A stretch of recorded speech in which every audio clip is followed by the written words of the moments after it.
Okay, welcome. This is session 1 of the World of Vilazia. We do not have a campaign name right now, so we are going to call this the World of Vilazia until you guys have a group name and or we have an actual campaign name. However, welcome to our first episode. I am going to go around the table, introduce everyone. I want you guys to just quickly look at the camera, wave, say hi, and we can have you guys quickly say the name of your character, and that'll be that. So let's start with over here. Left-hand side of me. On the left-hand side of me, we have, well, you guys is right, we have experienced players. This is Ken Cricket, playing Bronson B. Boilertop. Good heavens. We have our lead writer, Braden Kaz. I'm playing William Beardshaker. We have our newest recruit to the Rotten Brains collection. His name is Chris. He will be playing... I am playing... Oh, Chris Trident, sorry. Chris Trident of the Sea? Yep. Trident Seas. Trident of Seas, sorry. Bastion, no beard of the sky. No beard of the sky. And on my right, which is your guys' left, we have our new players. Right now, it's really hard to see Daquan all the way back here because he got kind of smushed between the thing. We are still working. It is not on purpose. Do we want to switch sides? I mean, I'm not... We can always get the other light later. I can see you. And plus, just so everyone's clear, the VOD will go up almost an hour or two after the session. Xversity, he will be adjusting all the brightness and stuff for everyone. So if he notices that it's really hard to see you, he will let me know, and then we will add a light for next session. It's already so hot in here. We just wanted to make sure that at least that's settled. So let's start off with my lovely wife, Brosia, because you're the furthest away. With Brosia. I will fine. I will. Oh my God. Stop. Fine. We will start off with intern turned podcast host Daquan Impbun. Hello. I'll be playing Fish Sticks. You're gonna have to speak a little louder. Okay. That's much better, right? Like that. Keep that energy. Come on. Enunciate. I will be playing Fish Sticks. Awesome. And we're followed by our lead editor and my brother Xversity, otherwise Kenny Xversity. And hello, A little louder. Scoobert. Scoobert. Awesome. He's Scoobert. And last but not least, my lovely wife and our lead musician, Brosia Sings? I don't know what you go by. Can we just go by my name, please? Yeah, Brosia and Brosia Winter, whatever you want to be going by. She is playing Amara. Yeah. She's the only one properly dressed. You can't really see it too well on the camera. Yeah, she's fancy right now. She has her elf ears in and everything. She is ready to go. You got your hair done up. You're wearing a fancy outfit. You got your earrings. We'll just switch Kenny in You want to? Sure. Do you want to switch sides? Yes. Yeah. You guys can switch. So I'm going to get started. We are going to start with... I believe this is going to be the easiest because it's the best to explain going first. That's going to be William Beardshaker. I will allocate you 10 minutes. I will start your story off. You are going to go through your little act, and we will end with you arriving either by train or by foot to the ASV. If anyone is curious about what the ASV is, we will talk about it as soon as we get through character introductions. So please give us this little hour to get through everyone's introductions because we need to get started. All right, and ready? So, this is the world of Vilazia. This doesn't go against you, by the way, just so we're clear. Yeah. I will start your 10 minutes. Welcome to the world of Vilazia, a world where magic and technology evolve together. They work in, what's the way I put it? It was so beautiful. The world of Vilazia, a realm that echoes of ancient magic, harmonizing with the hum of technology, innovation, creating a vibrant tapestry of wonder, danger, adventure that you and your companions can explore. Imagine a landscape of towering spire, crystalline magitech that rise alongside ancient ruins, veiled in ivy, and bustling cities alive with activities of airships soaring above, propelled by arcane winds in the untamed wilderness. Dense forests conceal mythical creatures, while sprawling deserts guard long forgotten secrets beneath the shifting sands.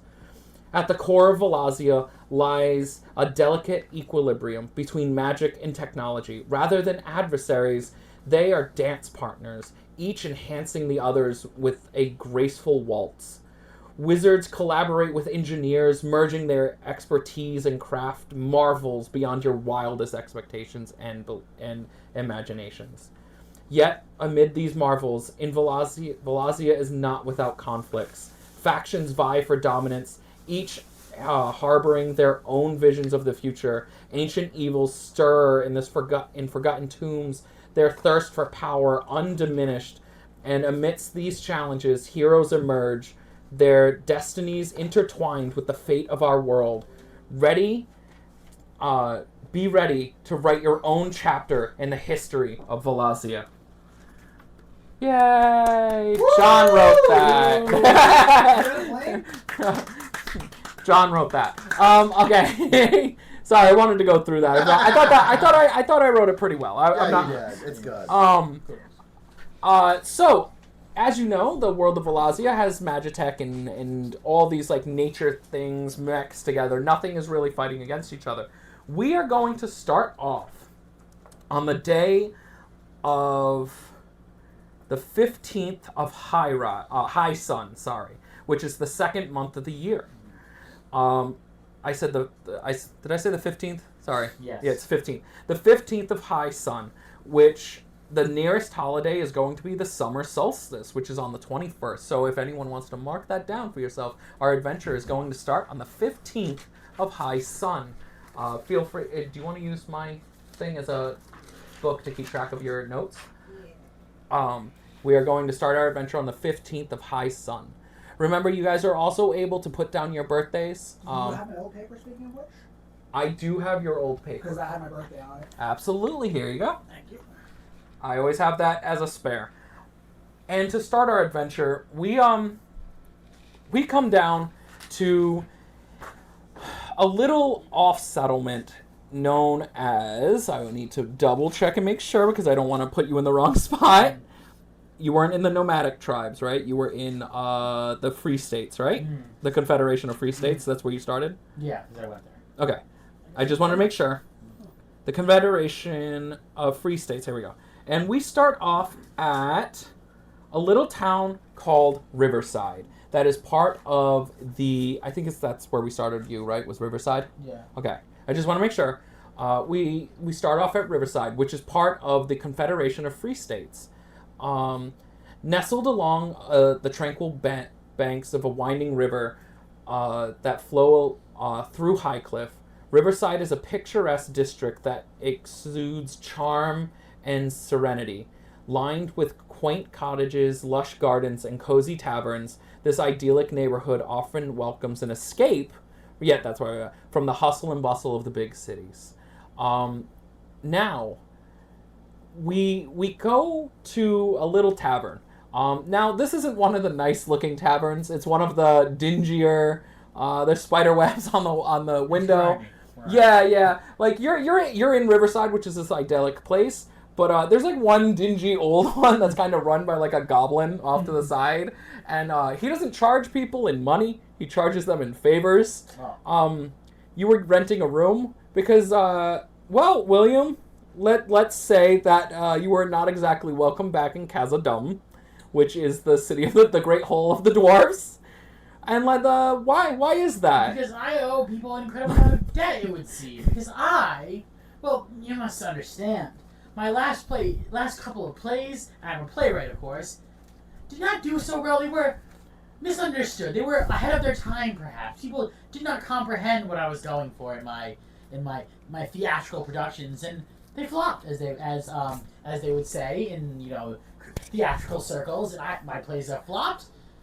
And people are saying I'm washed up, and I have no money. I'm deeply in debt to a variety of financiers across the fine city of Khazad-dûm. Khazad-dûm. Khazad-dûm. It's parody safe. Khazad-dûm.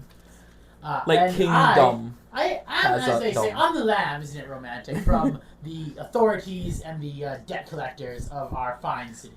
And I find myself in this rather dank little place in Riverside. So, as you open up your door to your room to leave your thing after your little self-monologue of letting just your like insides out of like, hi, I'm here. A little goblin comes up to your door and he's just like, hey! Red Stew! You need to come clean the dishes! Okay, I'm coming, jeez. Fucking dwarfs. And he just like walks away, little stumble to him. You can't really tell like what's wrong with him, but he definitely like hurt his leg or something. He like stumbles away. So you're expected to go do the dishes. I'm doing the dishes. I have the roof over my head and just going one going So on. as you go into the kitchen, as you go into the kitchen, you realize that like it's not just a little bit of dishes. It's quite a pile of dishes. In fact, the dishes are piled so high it looks like it's almost double the size of that goblin. How are they consuming so many dishes in this accursed place? Over half of them aren't clean. They're just like molded lasagna dripping off one side of a plate. Look at all this ancient grease that you gotta clean up. I can't wait for that empire to fall. I guess there's also another kitchen staff who's like chained to the floor. Why are you treated in this manner? You chained to the floor. It's savage. He didn't pay his debts. That's what happens to those who don't follow. Just like me, my good sir. So you are offered the chance as of right now to wash these dishes or run away from more debts. How do you handle this situation? He walked away, by the way, so he's not in earshot or with an eye shot. He is a little goblin. He had a little bit of a stubble to his walk, but he seems like a mean son of a bitch. My good sir. Yes. Remember, this goblin. Can we just use him? Okay, so this is Chiblo. Yes. He's a goblin you've met once before while staying here. He never paid, he never did his chores around the My good place. sir Chiblo, perhaps He's chained to the floor. if I was to remove your chains in some manner, you would help me do these dishes. You know what? Go for it. Go ahead. Try it. Okay. Try it. So you want to break Just his try it. you want to break his chains? Just try it. This I was almost under the impression that Chiblo would be like he just likes being there. All right, so I'm gonna take it or leave it. I'm gonna roll for Chiblo. I'm gonna do This gonna is do it. funny. You know, I honestly, I want to try to break You're gonna these have to break- solid steel chains. You're gonna have to break a DC of 10. Let's say it is. Let's say what would it be? Locked. There should be a key somewhere, right? Yeah, guess who has it? Oh, the goblin. Let's do sleight of hand, which will be Dex. To like unlock and or if we can't unlock it, then you'll have to do I don't have something. any dice. Your thing's right there. That's your. Yeah, Where's your? You know what? Oh, you don't have your. Yeah, I never got my dice. Oh. I have my own dice. I give This my smart dice. aleck. Mine's right. Oh. I have my own Use the dice. last dice. He usually uses a green one, but I don't know where they are. Yeah, I'm sorry. Oh, there they are. I got Oh, them. thank you, my dice. My special dice. Yeah, you have to break a DC of 10. Yeah. What am I rolling? You're gonna roll your Dex sleight of hand. But what dice? 20, a D20. So I have to roll at least a 10. You have to. What's your sleight of hand? My sleight of hand is. I know it's low. I think it might be -1. So you deduct 1 from your roll. All right. 15. So you got a 14. All right. So as you notice, oh yeah, you can't undo your baggie. As you notice, I'm gonna stop your time right here so we can go through this. Yeah. As you notice real quick, that these locks aren't really great. They're old and dingy, just like the place. With a good like fork or something, you could just and probably open it. All right. You release it. You release I got Chiblo. out. I freed Chiblo. Um, My good sir, So, you are no longer chained so savagely. here's the thing. I'm going to give Chiblo the Wild Antics perk. Yes. So I'm gonna roll a Oh, D20. no. I'm gonna roll a D100. Like everything. I'm gonna roll it. It's a 30 and it's a D8. Let's see. It's a 31, which means his wild magic, wild personality thing is. It's vibrating. Hold on. It's loading. Sorry. That's him loading. 31. Oh no. He's gonna shit his pants. Oh no. What happened? What occurred? I'm What did scared. you read? Because of his weird wild magic perk, he casts banishment on you, which pops you outside of the tavern. Be gone! Oh. For breaking my secret chains! He got them just for Christmas for me! That wasn't intended, but that was 31 on here. Yes. So banishment, Last time I free someone from slavery. it wasn't a normal banishment where he pops you into another reality because he doesn't have reality warping abilities. He just kind of like, boom, and then so Chibla stands up from being free from the chains and he just like shakes violently and then Goodbye!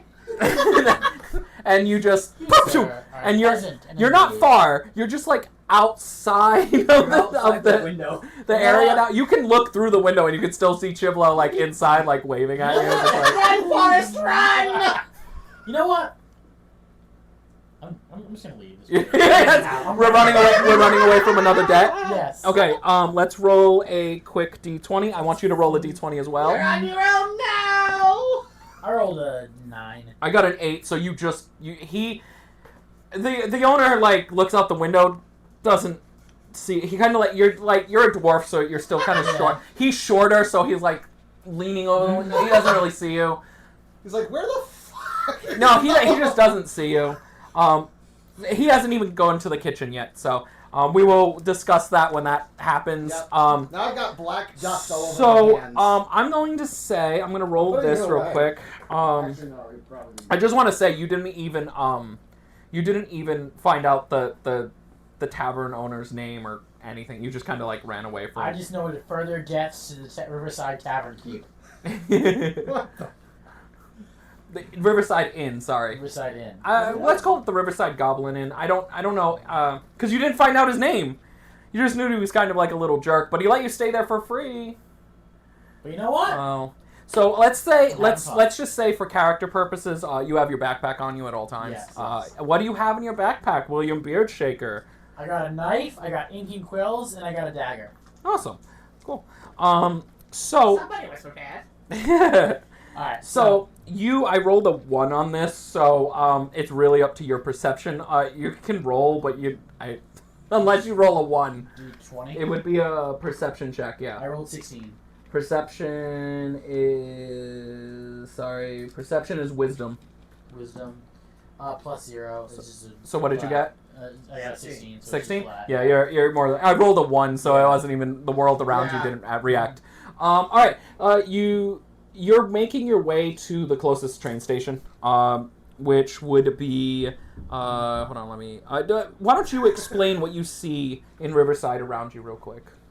Actually, I want to ask something about what I might find in Riverside here. You want to know what you'll find in Is Riverside? there like an open like town square kind of environment? Hold on, I went down too far. I went to High Cliff. Sorry, I'm at Port Haven, High Cliff, District, Riverside. Here we go. Sorry, Riverside. So in Riverside, there is the Riverfront Market. There is the Riverside Docks, the Floodplain District, and the Canal Quarters. I'm gonna go to the market. You're gonna go to the Riverfront Market. Yep. Along the blanks. Yep. Along the Blanks is a completely new one. They just made it. Along the banks of the rivers Serene lies. Along the banks of the River Serene lies the Riverfront Market, where traders, merchants gather to buy, sell, trade goods. You know, the normal place. There's a warehouse a big giant warehouse along the side that houses all of like the little trading houses. So like I imagine it like a flea market. And they offer like a wide array of like goods from like everything from food to magical items, but you just have to find the place you're looking for. So, this is my idea. I'm kind of going to set up in the market, right? You're gonna set up I'm there. just going to be in there. You don't have anything. No. But okay. I have my All right. I'm gonna I just use want. my performance skill, okay? And I'm basically going to busk, like, but reciting, like, my plays and poetry and stuff. All right. You And you try have to get, like, you money have for people that way. you have a hat to put down? you have Suppose I do. Suppose I put a hat you there. have the acting perk, which gives you a plus 2 to your charisma. Oh, yeah, I already have that. So my performance is +4. That's one of my skills. I'm going to use Yeah. that. You're gonna use your acting skill and performance, which is your charisma. Yep. So your acting gives you a +2 automatically. So whatever you roll, add a +2 to, and then your bonus Ooh. because you have acting. I rolled a 6 plus 6 then, because it's 4 and 2.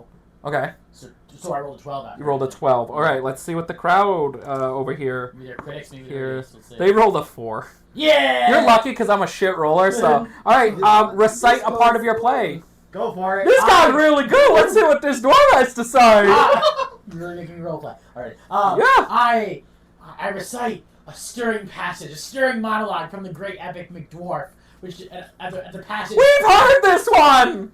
At the passage. part! Okay. Where's the part with the chicken? How'd you get out? The merry wives of Khazad-dûm. I recite the funniest part of that play, and it makes people laugh, I guess, because I did a good All right. roll. Well, you need to roll a charisma check on that one Yep. then. Oh no. Well, let's call it performance. I'll let Okay, you. yeah. I'll let, yeah. So I'll do 6. It's I rolled a 13 plus 6 is 19. they rolled a 7. Then Yeah. everyone starts laughing. They're laughing. They're clapping. Some of them quite don't understand what the hell you're doing, but they love the enthusiasm. Energy. Let's see. We're gonna roll another one. Someone throws like 7 gold up on stage. Hell yeah. You get to mark down that you have 7 gold at your feet. Plus 7. Oh, no. No, that would be like a 1 or A something bad like roll. that. Oh, you said 1 point. You have 7 I gold. still got it. You have 7 gold, which is enough to make your way to this the notable hub of. Where is the HUD? Sorry, I just built the railroad in this world. Yeah. You can take the lowest. You can take the lowest one for about 2 gold. The lowest train ride for 2 gold to get a ticket. It will drop you off in front of Ardenor, which is the main campus of The adventuring. the ASV. Yeah. I'm gonna do that. You have 7. You can still keep performing if you want to. Please don't. You have a minute You have left. 1 minute left. No, I'm gonna. This is good. You're Yeah, good? it's fine, That- I'm gonna do that. All right, you have 7 gold. It takes 2 to buy a ticket. So I'm down to 5. Yeah, you're gonna jump on the train's closest place, and it will take you to Ardenor. And Ardenor. I gotta like Ardenor. Ardenor. Just there's a reason it's called that, by the way. But you guys, if you look into the secrets, you'll find why. But you're not informed now. You just know that the main city, the main It's central very hub, durable. It's hard. Ardenor.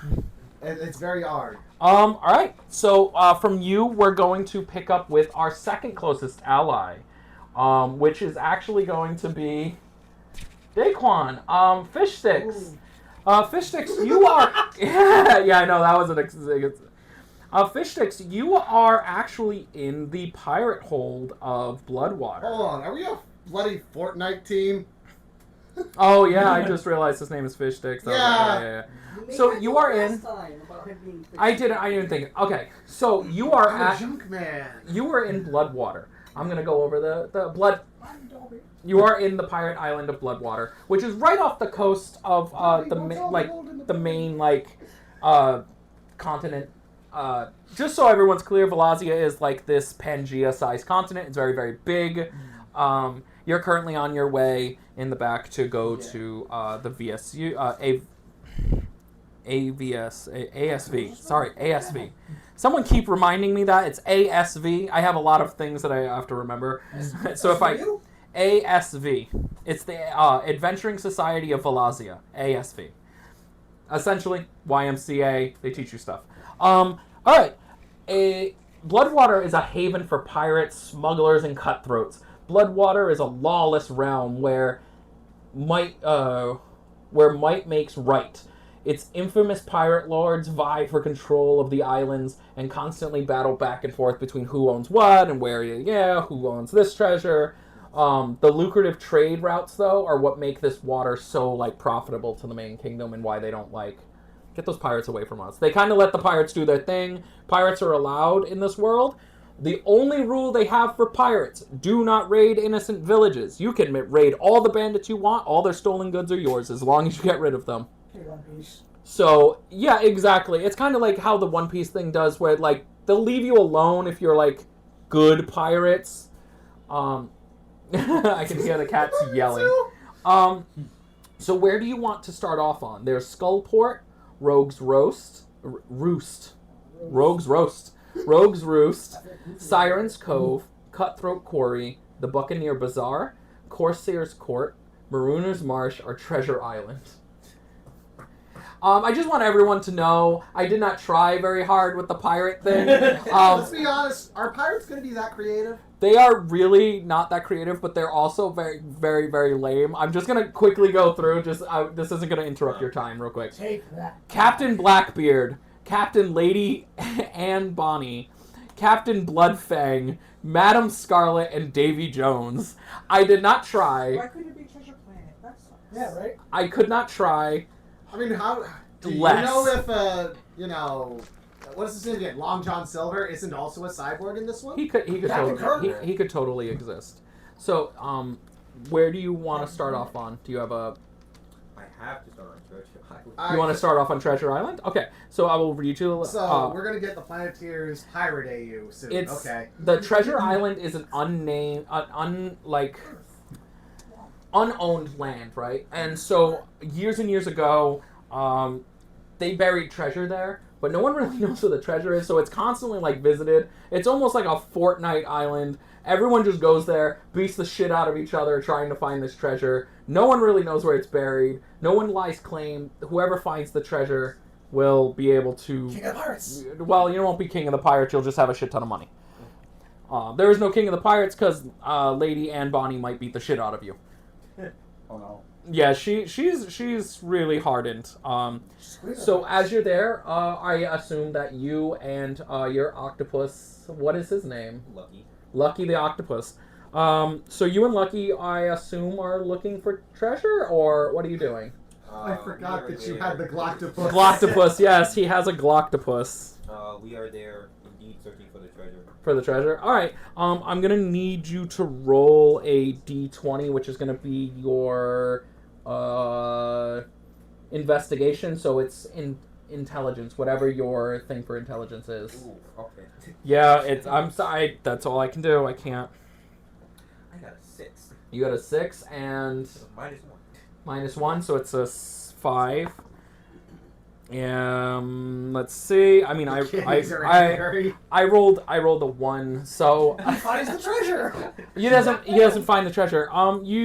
As you're looking around, there's this other guy. They call him Snaggletooth Jones. He has like one tooth is just hanging out. Like it's not falling out, but the tooth is like green. People know, but they don't say anything. His breath smells really bad, and he looks at you and is like, you're here trying to find the treasure too? I really hope we find it, because if you find it, we're friends. I remember the time you gave me a pork chop. You're really nice. You're a nice ranger. You're one of the good ones. I hope someone really finds the treasure. I hope it's you. I'm not here to find the treasure. I'm here to get my virginity back. They stole it. Do you know where they put it? I have no clue, sir. Look, he just got Damn.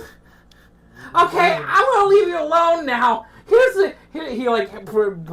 goes through his little sack and he brings you like out a little plastic shovel that like kids use, and he's like, you can use this to unbury the treasure. Ah. And he like blows like hot air towards your face. It smells like kitty litter mixed with like old eggs. This is my favorite Oh, NPC. And he just gives you that and he like scrambles away. What I'm else? mad at my own hand. Oh, a pork chop! Oh, my leg! I was told that Captain Bonnie has That's the thing. Lady Anne Bonny. She was a real pirate. Yes. Lady Anne Bonny. Tell she has. Tell him She's the queen of the pirates. Just so we're Yeah, clear. what are you gonna She goes there and gets killed. Yeah, no. She's a blue tiefling in this world. Ooh. All right. So, like, explain to me what you and what Fish Sticks and Lucky. Yeah. What are Fish Sticks and Lucky doing on this after interacting with this weird guy who gave you a little plastic shovel? Sorry, I rolled a 1. You got the worst NPC. I think I was the best NPC. Very unhelpful. You have a shovel now, though. He also got his leg caught in a bear trap thinking that there was a pork chop in the middle of the woods.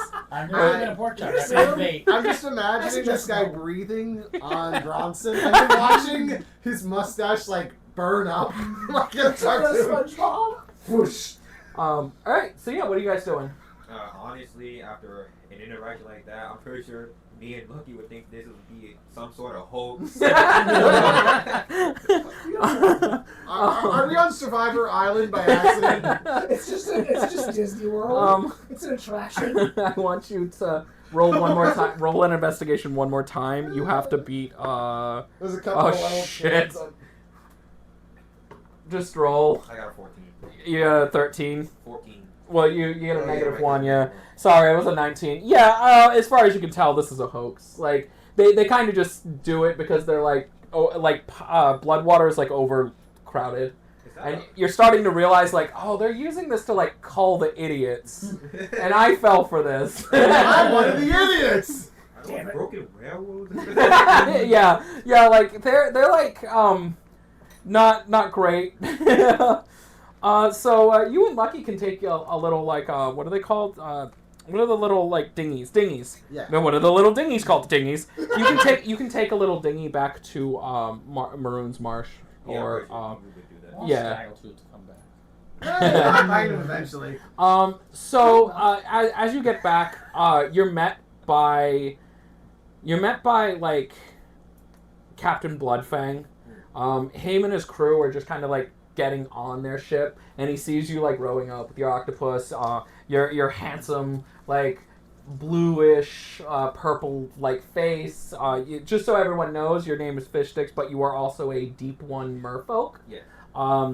You have pitch black eyes. You don't really know your family history. Captain Bloodfang, though, has taught you, like, how to survive. Yeah. So he's not a father figure, but he's more like a mentor. He has taught you the ins and outs of the world, who to trust, who to not trust. You shouldn't trust him, and you know this, but he's like, "Oh, my boy, I see ya! We're heading out. Do you want to join the crew for another one?" You know, after what I've been through, that seems like a swell idea. You realize that he was kind of just gesturing at it. He doesn't want you to join them. Yeah. He's kind of just like, you know, we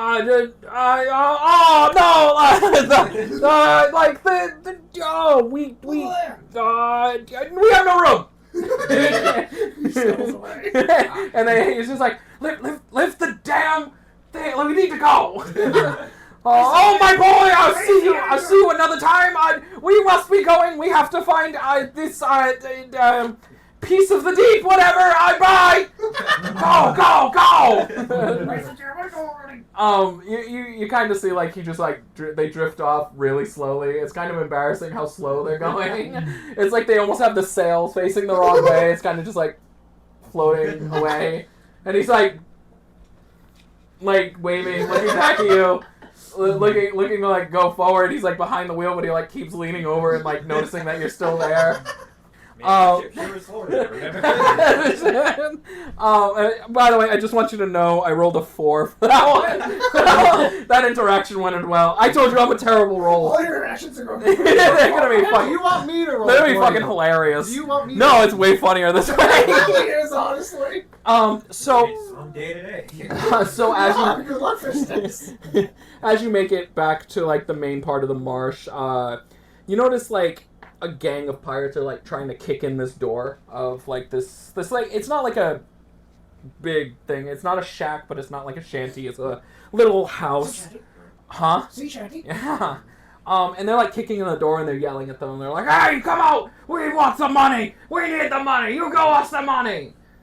How do you interact with this? Again, you have like 6 minutes, so you're still good. Hey, fellas, what's going on here? They turn around. They have like one dude has like a mustache that's curled up so far it's almost like to the sides of his eyes. You got one gnome who has like a knife in his mouth and he has 2 other blades in his hands, and he can't really speak, but he's just kind of like. And then you have like the leader of the group. He has like a regular like swashbuckler look, long coat, double breasted like jacket. He has like a hat on that you can very clearly tell doesn't fit his head. It keeps like leaning to the side. It's like kind of falling off. It's like way too big for his head. And he looks at you and he's like, "What do you want, fishy boy?" Wow. Okay. I'm just a little curious on why you're kicking down the door. He owes us the money. The money is ours. He took our money. Right. And you see a man inside. Let's actually roll a perception just so we can see if you see him. It's going to be your wisdom again. I know it sucks. 18. Oh, 17. Damn. Let's. Yes. oh yeah. Oh yeah, you got that. You got a 16. You beat it. I rolled a 15. Okay. You beat it. You see like inside. There's like this guy, and he like is holding off to the side. Can't really tell what it is, but he like has something off to the side that he's like covering. He like keeps looking back at the window. Right. The man does look concerned. You can very much clear that through the window. You can see that he's concerned. He's worried. Not in a fear of my life way, but like I'm scared. Right. I see. Well, maybe I can talk to him, see if I can get the gold back. Oh, you think a slimy little fish like you can get in there and you get our gold for us? I have my moments. I believe I could. I want to say no because you're a fish, but you're handsome and trustworthy. And that octopus is very sexy. That's a bit weird, but okay, I appreciate it. So, I'll let you go through, and you can go up to the door now. They kind of like move away a little bit. They're still like, the gnome is like twitchy, but he has like this dagger still in his mouth, and he's like, "Arr!" It looks like he has a sword in his mouth, but because it's so small, he's like biting down on a dagger. Man, what is today? You live in a pirate village. This is the craziness you signed up for. Well, I opened the door and it's well, the door's locked. oh, well, shoot. That's why they're kicking it. So you could knock on it maybe, or go to the window. I'll try and knock on the window so I can get the man's attention. All right. I'm gonna need you to just roll a. You're gonna have to roll a investigation. It's intellect. Man, Actually, it's, you know what? We'll do performance only, or persuasion, performance and persuasion, because they're both charisma, and you're trying to persuade someone to like let you in. Okay. 15. I also rolled a 15, so you beat it. He notices you. He's like, I don't know what they want from me. I don't have anything of theirs. I think they're confused. Right. Mind answering one question? What? What's the thing you seem to be... He moves his cloak, and you notice that there's a little girl hiding underneath the cloak. Oh, Jesus, just got bad. Okay, right. Let's see. Who's Jesus? You can speak a little louder if you want to. Yeah. It's quite difficult. I see. So I head back outside after seeing the little girl. And Okay. start talking to the other pirates around. All right.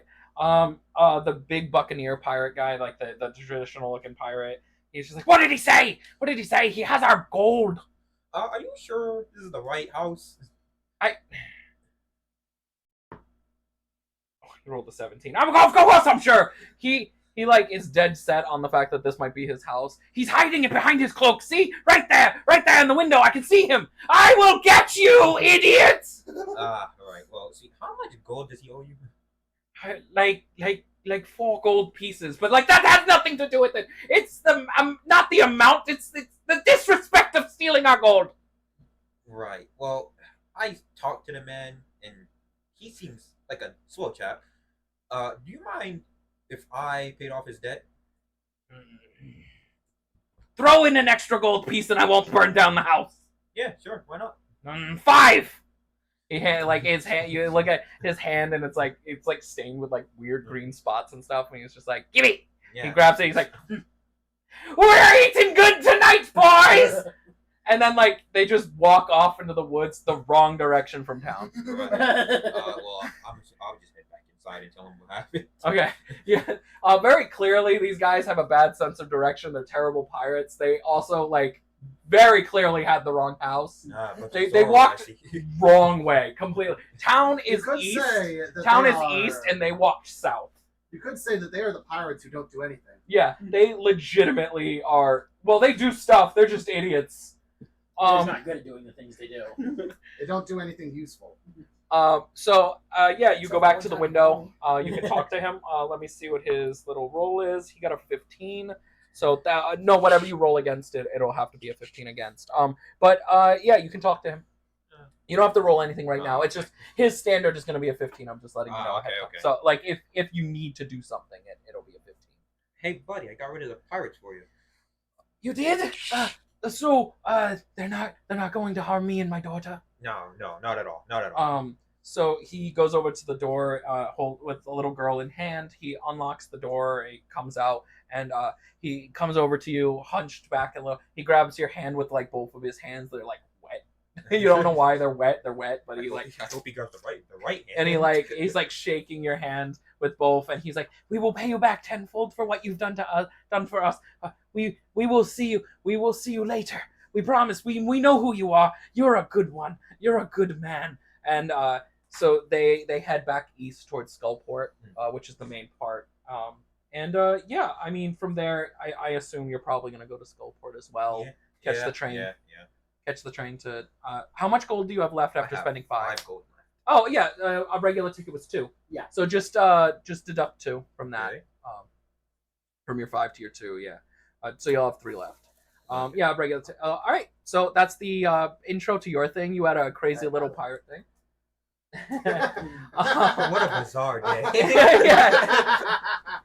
I wanted yours to be weird because you have all these pirates, and pirates are not exactly known for being intelligent, but at the same time, pirates are also known for being a little bit wacky. All right. They thrive on being slightly crazy because nobody really knows exactly what they're going to deal with after the person's been out on the water for months, living off of like raw fish and hardtack. Do you, Chris? Do you remember where you're starting? No. No. Okay. I know you were off the main coast area, so I think it's Seaside Quay is where you're at right Sure, now. let's go with We have that. double dose pirates in our party. Yarr. Well, he's not a pirate. He was just raised by certain pirates. He No, is a- you're in Port Haven. Sorry, that's I put your name next to it. Alright. All right, you're in Port Haven, which is also the Confederate of Free Cities, which is like the same government that is where he started. However, you start in Port Haven, nestled along the rugged coastline of the Vilazian Sea is Port Haven. It is a bustling maritime city teeming with life and adventure, formerly known as the notorious pirate hold of Blackbard's Cove.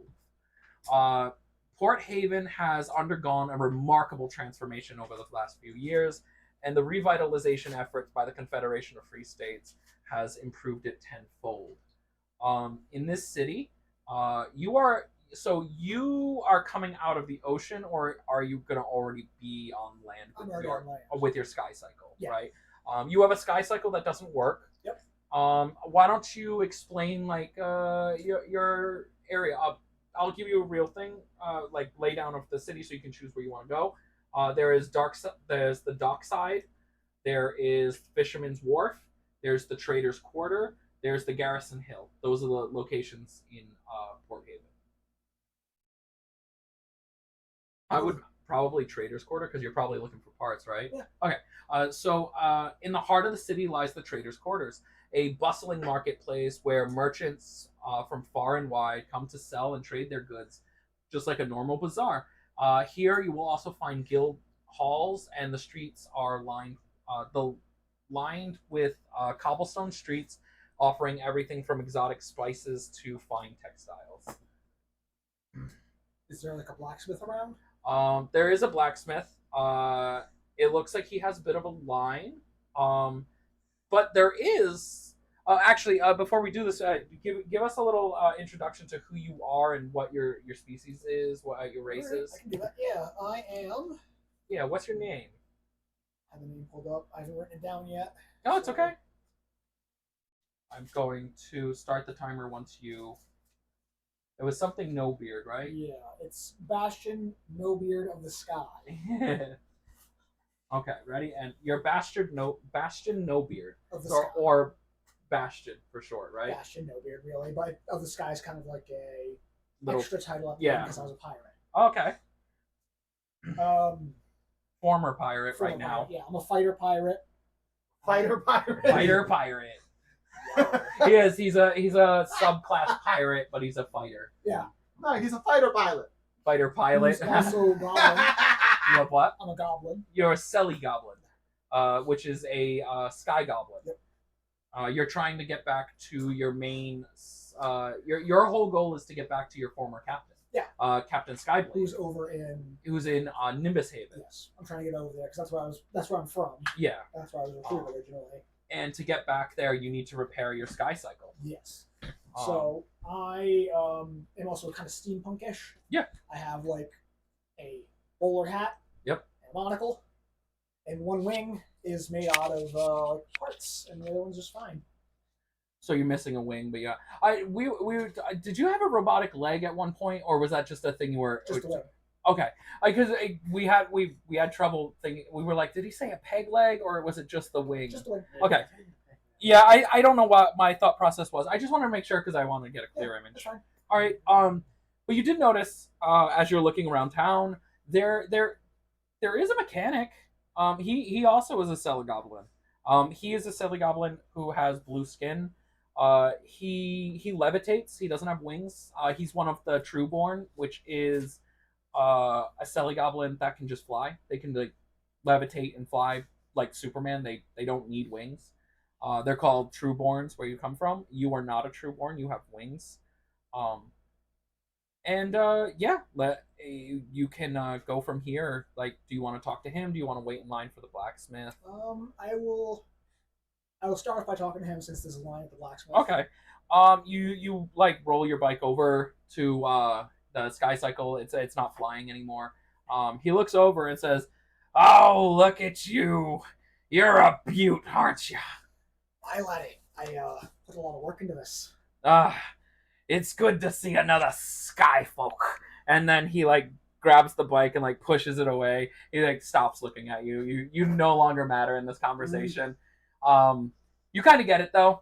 You're also you guys are admiring the thing. He puts his hands on his hips. He's like got a beer gut hanging out of his like overalls. He doesn't even have a top shirt on. It's just nipple overall straps and just a beer gut hanging out. Like the straps are just barely containing it. This dude's muffin topping real bad. He's just like, yep, you fucked it all up. Yeah, I did. Did you try to drive this under the ocean? What the goddamn hell? What were you thinking? I may have hit a mountain. We live on a mountain, kid. I know it's upside down, but they're not hard to spot. They don't move. Is the mic supposed to be on? Both of them are on. Yeah. The bottom one? Scroll down. It should be on both of them. Yeah. What? Please tell me that we haven't. No, they should both be on. I think those are separate microphones. I'm going to continue to speak. Yeah, see, there it is. It is working. I just seen the mic slash on. Yeah, see, Oh, they're- must they're- be shit on hands. No, I checked it. I checked it before we Oh, for transitioned. shitting of pants. That's messed up. If that was what happened, I would have just like flipped the table. Went home. Actually, you know what you can do? See that mic/aux? You can actually turn that one on if you want to. So this way we have the feedback. yeah. Don't put that evil in my brain. You can do that one. There you go. See? That's also the other one. Okay. I knew about that one. That's why I was like, wait. Yeah, that one's that one, so it doesn't really matter too much. But all right. So, I mean, he just again back into character. Sorry, he popped me out. He's just like, oh man, I don't even know if I can repair this. This is gonna take an arcane master. You're gonna have to, I don't know, visit the ASV. I don't know, kid. This is over my head. I don't know where to start. You have parts that are over here that are supposed to be over here. Your carburetor's like, shit the bed. Look at this. I can pull it right off. He just like rips it off, and like he pours out like gravel, like out hamster corn that just falls out of it. And he's just like, I don't know what the hell you did. It's a hand-me-down. A hand-me-down? This thing looks like it was built before my grandma. My grandma's a cyborg. This is out of my wheelhouse, kid. I mean, I know how to fix some of it. I just need some parts. I was looking to see if we could maybe trade some labor for some parts or something. labor for part. Do you think I'm that scummy little goblin that runs that fucked steak they call a goddamn inn? Hey, on that note, are you looking for the hamster? How does he keep getting out? Who freed him? So he's just like, I don't know where to help you, kid. He's like, I can give you stuff to basically turn it into a bicycle. He can jerry rig it so this way you have to pedal, but you can still get to like the closest train. I mean, that'll work. They'll let you put it on the top of the train, and it'll be fine. But he doesn't know what to do. This is beyond his expertise. Hey, So- maybe you can get some insurance. So he takes like a duffel bag he has and he starts ripping parts out. He puts them in the duffel bag, and then he like takes a little like thing off the shelf, like a little liquid thing that kind of looks like viscous oil, and like throws it on the bag. Like he's just violently shaking this thing, and then it's like sludge is like slapping out of it, and it hits the bag and it like shrinks it down a little bit. You can put it over your shoulder and your back. He gives that to you, and then he like takes like a few parts off the shelf. He like turns on, and then brings the bike back down, and it has like fucking child pedals on it. Like he's like, this is the best I can do. One side is just like kind of a plank of wood that he screwed into a knob, and the other side is like an actual like bike piece. He's like, You got a belt to go with it? oh yeah, there's a belt on it and everything. Yeah, Like a bell? A bell? What do you think this is, kid? I'm a goddamn mechanic, not a bike shop. Well, bike shop. I guess I'm a bike shop, but not that kind of bike shop. Are those free little ribbons that they put on the end of the bike handles too? He takes one of his straps and he like rips it off from his overalls. Now his nipple's just out in the wild, and he like rips it in two and throws it at you. And he's just like, I'm not gonna charge you because you're quite annoying.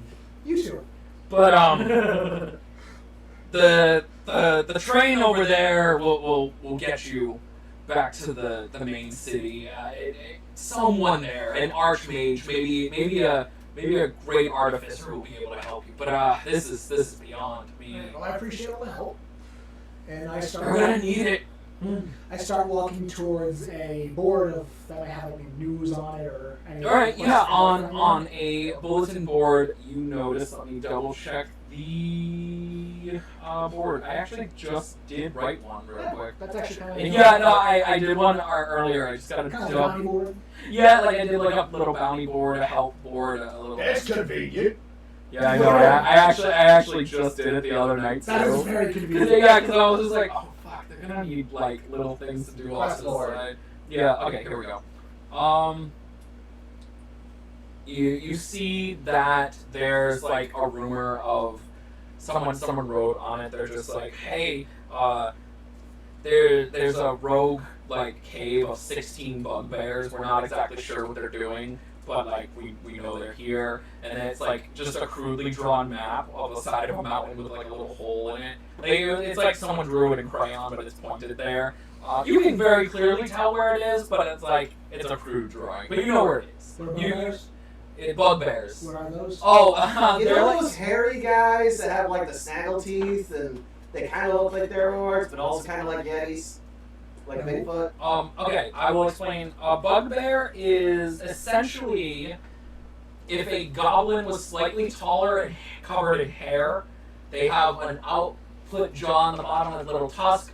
If you played Baldur's Gate 3, you would have seen one try to assassinate the tiefling girl up at the top of the first encampment. Right. Okay, I know about that. Yeah, that's a bugbear. Okay. They're Not friendly. They can be friendly, but most of them are little scamps. and Yeah, I'm assholes. not gonna go over it by myself. You do see though that there's a big thing on top. It's like plastered over other things, and it's just like, come to ASV. We'll help you adventure, and like there's like little things here and there of like some people being like, I'm selling my grandma's magic spoon, and over here it's like, there's a weird goblin running around. He used to be in chains. We don't know how he got out. Let's get I around. went down the goblin. You don't actually have time for that. The train's pulling up to the I station. wanted to hunt down that goblin. I was just- trying to tell him to look for the magic spoon. Yeah. Sounds fun. You guys can always come back, look for stuff. Yeah. But the train's coming up to this. Well, I remember the magic spoon. This is going to be. Well, it's going to be on the bounty board, so you can just write it. My grandma's magic spoon bounty board. You can just write that, and I'll respect it no matter where you are. Let's just say that the bounty boards are magic. Yeah. They can any board has a thing that like shows up. I can imagine somebody vandalizing these things. Oh, absolutely. There's There's dick like pics. randomly. There's dick pics and titty things all the time on these boards. There's dick butts all the time. They don't. Dick signs. There's gang signs. There's like, Stephanie broke up with me. She's a bitch. It's like people using this as their personal diary. It's like L social plus media. R. Yeah, like there's just like Plus ratio. Hard. yeah. It's like Twitter, but like you guys have to actually physically pull We this just shit shouldn't down. unleash the beast upon this world. Yeah, it's awful.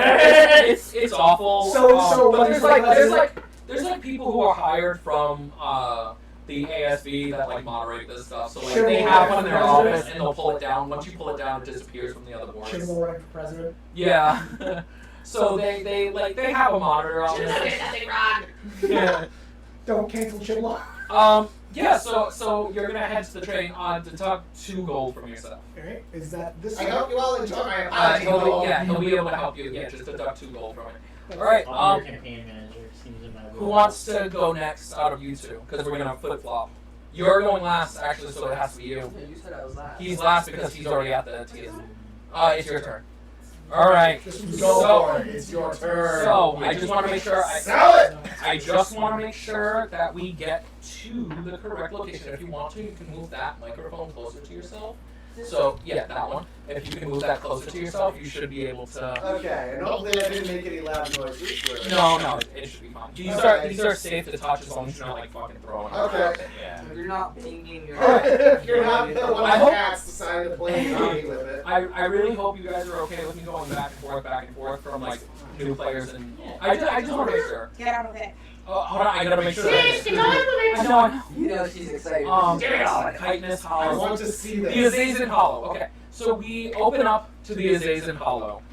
It's a luminous little haven nestled amongst the ancient trees and sparkling streams, where mushroom mansions and gossamer caves evoke the whimsy of fairy tales and moonlit meadows. Moonlit meadows resound with laughter of tiny little sprites under gentle glow of moonlight. We open up with the Azazen, which are real-life inspired African mythology pixies. They're all about 2 inches tall. However, there's a sexual dimorphism with them. The women are all flying, like they're going through between trees. They have like fancy dresses. You see like there's like a bunch of the Azazen women in like sparkly leaf-lined dresses with shopping bags. They're going back and forth. They're laughing. They're dropping like food and stuff that's just falling to the floor. And down on the ground is all these like grumpy like old dudes. The Azazen males, they lose their wings after adolescence. The males' wings, they fall off. So they're pretty much forced to be farmers and like slave labor for the Azazen. They don't have a lot of respect. They don't have their own government. They don't even have a union. They keep them controlled with their magic. It's a very toxic society, but at the core of it, there's nothing they can do about the sexual dimorphism. And we open up at I mean, when I pour Red Bull on top of their face and see if it gives them wings. we have I'm trying to make sure I get the right place. The Moonlit Meadow, which is bathed in a soft glow of moonlight at all given times, even if the sun's up, because of the way the trees are and the magicness of this feyland. The Moonlit Meadow always has like this nice soft glow of the moon, always glancing off of it. A serene expanse of grassy knolls and wildflowers stretch as far as the eye can see. Here the Azazen gather beneath the silver light of the moon. They dance and sing. They also hold like trials here and whatnot to like it's like a public meeting place, right? Like everyone gathers here to do things. So in the center of this, right, is like this. There's like 3 leaves like folded over each other into forming a desk, and there's a lady sitting there. And this is Elder Willowbreeze. She has been the wise and venerable leader of the Azazen for years. No one ever questions Elder Willowbreeze, except for one. There's one defiant female who refuses to decorate herself in silver and glitter. Instead, she bathes in the dark like magic. She is a blood nasty barbarian. They hate that word. When she looks over at you, she shudders a little bit, noting that you have a little bit of blood on the side of your cheek. Why don't you explain yourself, how you're dressed and who you are? Again, you might want to just speak a little louder than your normal voice, but there you go. You don't have to do this in character. Well, you don't have to do this in character. You can do this as explaining who you are to everyone. I don't know. Oh well. I like blood. Yeah. All right. So she looks at you and she says, "You have desecrated the land, the great name of the Azazen. We have worked so hard to keep ourselves in the image of good and light, and look at around you. Look at all these soft meadows and nice people. All of them care for you. Instead, you go around biting the heads off deer. How do you get so tall? We can grow. We Azazen, we have the magic power to hide ourselves in public by growing. But you are monstrous. You bite the necks of creatures and bleed their blood, leaving rivers. You know how hard those men have to work to clean up all that blood? It ruins our fields. You have ruined a crop already. We cannot stand this any longer. I think it's best if you leave Azazen Hollow." Okay. I think for your actions, your banishment will be to join a disgusting adventuring team. I have talked to one of the head council people at the ASV. ASV, sorry, okay. At the ASV, and they have promised you a place that you will be safe, whether you choose to stay in your Azazen form or not. We just can't have you here. You are brutish. You carry that axe with you everywhere. This disgusting tool of peasants and monsters. You have to leave. It's fun. How did you get here too? I don't know what the hell that is, but I, the beard shaker, apologize for his freedom. Sage. Oh, you'll be sorry, alright. Sage. You notice as you go to speak again, Princess Illuminaria, she stands up and she says, what was your name again? Sorry. Amara? Amara. She stands up and she says, "Amara, we used to be friends. So? You used to be my best friend. I know you've had a hard time after your parents' death. And I know you've had a hard time after everyone here turned their back on you. But that's no reason to act so brutish and barbarian. She like gags a little when she says the word barbarian. Don't show it. And she says, I my mother is right. you cannot be trusted to be here any longer. She notices your eye roll, and she says, I will pray to the sun goddess for you. I will keep you in mind when we do our holy nights. But you must go. And then Fern Whisperer, who is an herbalist and healer, who's like, she's always been around. She's like after your parents died, she's been like a motherly figure to you. She understands. She doesn't judge you as much. She's not on the trial. She's just kind of off to the side, and she says, Amara, I think it's time you go. I think it's time you take your leave. And she like pats you on the back a little bit, and she says, I promise one day to let you back. I have faith that with the skills and knowledge you'll gain from your adventuring party, you'll come back a better person, who you truly are, and one day they'll accept you. And she looks at you and says that she has always accepted you for who you are. She understands that to them you're a brute, but to her you are just a girl who suffered a lot, and this way of acting, it's who you are, and that's cool. You should be who you are.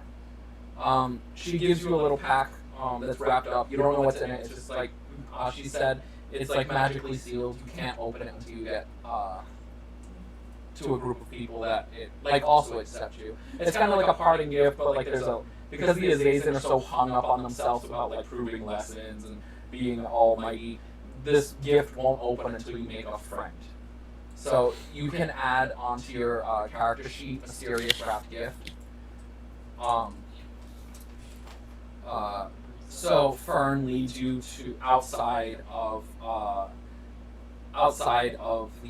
I want to make sure it's Gossamer Grove, right? I think it's Gossamer Grove. Nope, it's not Gossamer Grove. Moonlit Meadow. Sorry. She leads you out. You two are flying. She also gives you like a little pack. It's empty. It just has a little thing. You can add that to yourself. I'll add that to your inventory as well. That she gives you a little pack. It can hold up to like. It was a thing for the computer. She gives you a little pack. The pack itself can hold up to like 20 pounds, so you can just put a 20-pound max on that. Yeah, she kind of just leads you to the thing. She says if you head out that way, it'll lead you towards the Moonglaive. I believe that's the name of it. I just want to be sure. Not the Nomadic Tribes, not the Holy Empire. The Elven Enclave. Silverwood, sorry. She said if she points... Yeah. Well, no. No, I mean, it's in the bottle, fellow. Oh. It's like, I just She says the Elven Enclave live over there. I know you've never been, but Silverwood has a train station. And how much gold do you have on you? It's this little thing right here. It'll tell you how much you have. 4. You have 4. She gives you 2 gold, so you can add 6 to it. But it's 2 gold. She tells you it's 2 gold, so you don't have to change it. You can just. She gives you 2 gold. She says that you can use. Yeah, you can use this to get on the train. She gives you another hug, pats you on the back, and says, like whispering like into your ear, like, "I'll always be here for you." You roll your eyes and kind of like, ugh. Do you turn into human form, or do you? I think I'll be a human. You do human. Do you wear a cloak, or do you proudly display your wings? There are people who don't accept Azazas, so. I think I'll wear a cloak. You wear a cloak? Okay. One question though. What? Will there be blood? Will there be blood where? On you? Where I'm going. Are you asking Fern, or are you like? Yes, I know. She said, well, if you join the right adventuring party, there'll be buckets of blood. I gotta go. And like she like covers her mouth and like flies back into flutters back into the woods. So you grab your switch axe, which when you're small, it kind of looks like a switchblade that has like 2 folding things. But as you get bigger, the axe also gets bigger with you. You strap that to your back. And you start walking. You'll be at Silverwood in no time and able to catch the train. As you get to Silverwood, is there anything you want to see in between? Is there anything you want to anything like on your adventure that you would notice? Like how he checked a board and he like found that house. I'll let you know now. There is the elder tree glade. There's also the Silver Shade Bazaar, which is like this marketplace that you could also stop by. You have 4 gold that you could spend at any given moment. So, or you could just drink alcohol, whatever. I like that one. All right, true barbarian over here. As you get to the Silver Shade Bazaar, you notice that there is a stall. They have a boreal beer, a boreal ale. Sorry, and they are just like 1 sip and it'll knock you on your ass. 2 sips, you won't know where up is. 3 sips, well, only the elder tree can save you then. And you see like this. For some reason, this dwarf guy is in this elven town. He's just kind of like selling alcohol to the elves. There's like a crowd of elves around. They're just like, the elves are. They're supposedly drinking ale, but like they're holding like really fruity cups. Like they have like strawberries in them and stuff. And he's just like, it's like a dwarf thinks that all elves are girly, so he's like making specifically like quote unquote girly drinks. They have like little straws in them. They're covered in sugar at the top for no reason. It's really disgusting to most people, but again, you're an Azazel, so this wouldn't be that weird for you. What I was about to say was, if you've lived for a couple hundred years, you're probably going to get some kind of alcohol tolerance, even if you're like an elf. Oh no, this is knocking a bunch of them on their ass. This is so strong. Like a couple of them are such lightweights, they take a sip, they pass out. This is strong stuff. So You want me to come here to talk me so off? he looks at you. He's like, "Young lass, you're so strong. Do you want one? Sure. 1 gold. That's a lot. 1 gold, or you. Oh yes, 1 gold. That's a lot. Fucking train tickets too. 1 gold, please." Very aggressive. I am surrounded by all of these lavender-smelling elves here. You think I want to be here? No. I was franchised here by my boss who said, "Oh, you're really shocked. You should go see the elves." I don't like the elves. I don't want to be here. So do you want ale or not? I guess. Give me 1 gold. I give you alcohol. That's how transactions work. Take it then. Give! He reaches out his hand. I'm waiting! I don't want to touch you. Then no alcohol. I'll just take it. No. Stealing. You're gonna have to do. Are you actually trying to steal? Are you really trying to steal it, or are you just like? Stealing seems Or, fine. or are you gonna intimidate him, or are you gonna try to actually take it? Does he have blood? I mean, he's full of blood. He's a dwarf. I would assume he has blood. So I'd in him. also warn you, that's a dwarf. Yeah, it You is would a be dwarf. drinking. And he's also selling like alcohol that's he's been sipping it the whole time, but like it's If really you strong. drink that, it is probably going to knock you on your ass harder than the actual booze. So like And there's then- Into her now. yeah. He's into If you do this, you're probably going to get your... She is a barbarian. I'm just I saying. know, so- I'm just saying, like... She's at least playing to like the Yeah. idea of a barbarian, not understanding the concept of like what this transaction is. Like I don't want to touch him, he's gross. She's still in Azazel. Also, why would you want to drink him if you don't want to touch him? Well, if he's not going to give me ale. He is. He He is. wants He to. wants You, to you let go. just. But I don't want to give him the money. So you can do sleight No, of So I hand. can get it that way. You can do. No! You can do sleight of hand or intimidation. Those are your options. I'm just going to let you know If now. I drink his blood, I can get the ale that way. If also probably... but you'll also make an enemy of people around you. Because he's very popular, but he hates elves. He's So- racist. Well, yeah, most dwarves are. Yeah, you're right. We established I guess I'll give him the money.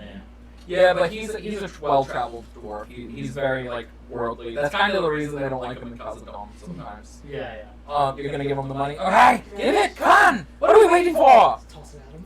Yeah. Oh, thank you. And then he slides this like fruity-looking drink. It's like rimmed with sugar. It has like a little silly straw in it. There's like there's like frozen blueberries like floating in the top. There's like strawberries like glued to the side of the cup. Yeah, it's like a real weird combination of fruit, but it's supposed to be ale. So yeah, you get that. That's what I paid for. Okay. Yeah, I told you what you paid for ahead of time. I could have had blood. So do you down that? Yeah. How do you drink it? Do you sip at it while going to the train, or do you just one shot it? Just one shot. All right, you need to take away 1 gold because your ticket's already paid for. We're just gonna establish that you have a free ticket essentially.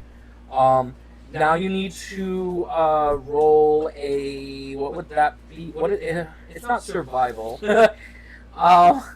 Maybe we'll go with survival. Yeah, it would be a constitution. You're absolutely right. Let's do a constitution save, which I think you're good at because you're a barbarian. Oh yeah, we're about to find out. So, Constitution save. You have to break an AC of 14. So roll a I d20. want that. I'm gonna do that. okay, get your d20. That's the one that has the most sides. This one. It looks like this. Yes, you That- want. that- Yeah, that's it. I'm like, Roll that. and What do you get? 10. 10. Okay, so what's the number on your constitution? Your plus number. It's the smaller of the two that you've got written down. Yeah, I do it in reverse. I'm sorry. 15. 15. Yeah, I rolled a 14, so you passed. 3. So 15 plus 30. 15 plus 3. Oh yeah, then you wait. I rolled a 14. Yeah, you drink it no problem. The ales are lightweights. You're realizing that this ale is really strong. It has a quite good. You have a good buzz going on. But if you buy another one and drink it, you have to roll at disadvantage, which means you roll your d20 twice and you take the lowest roll.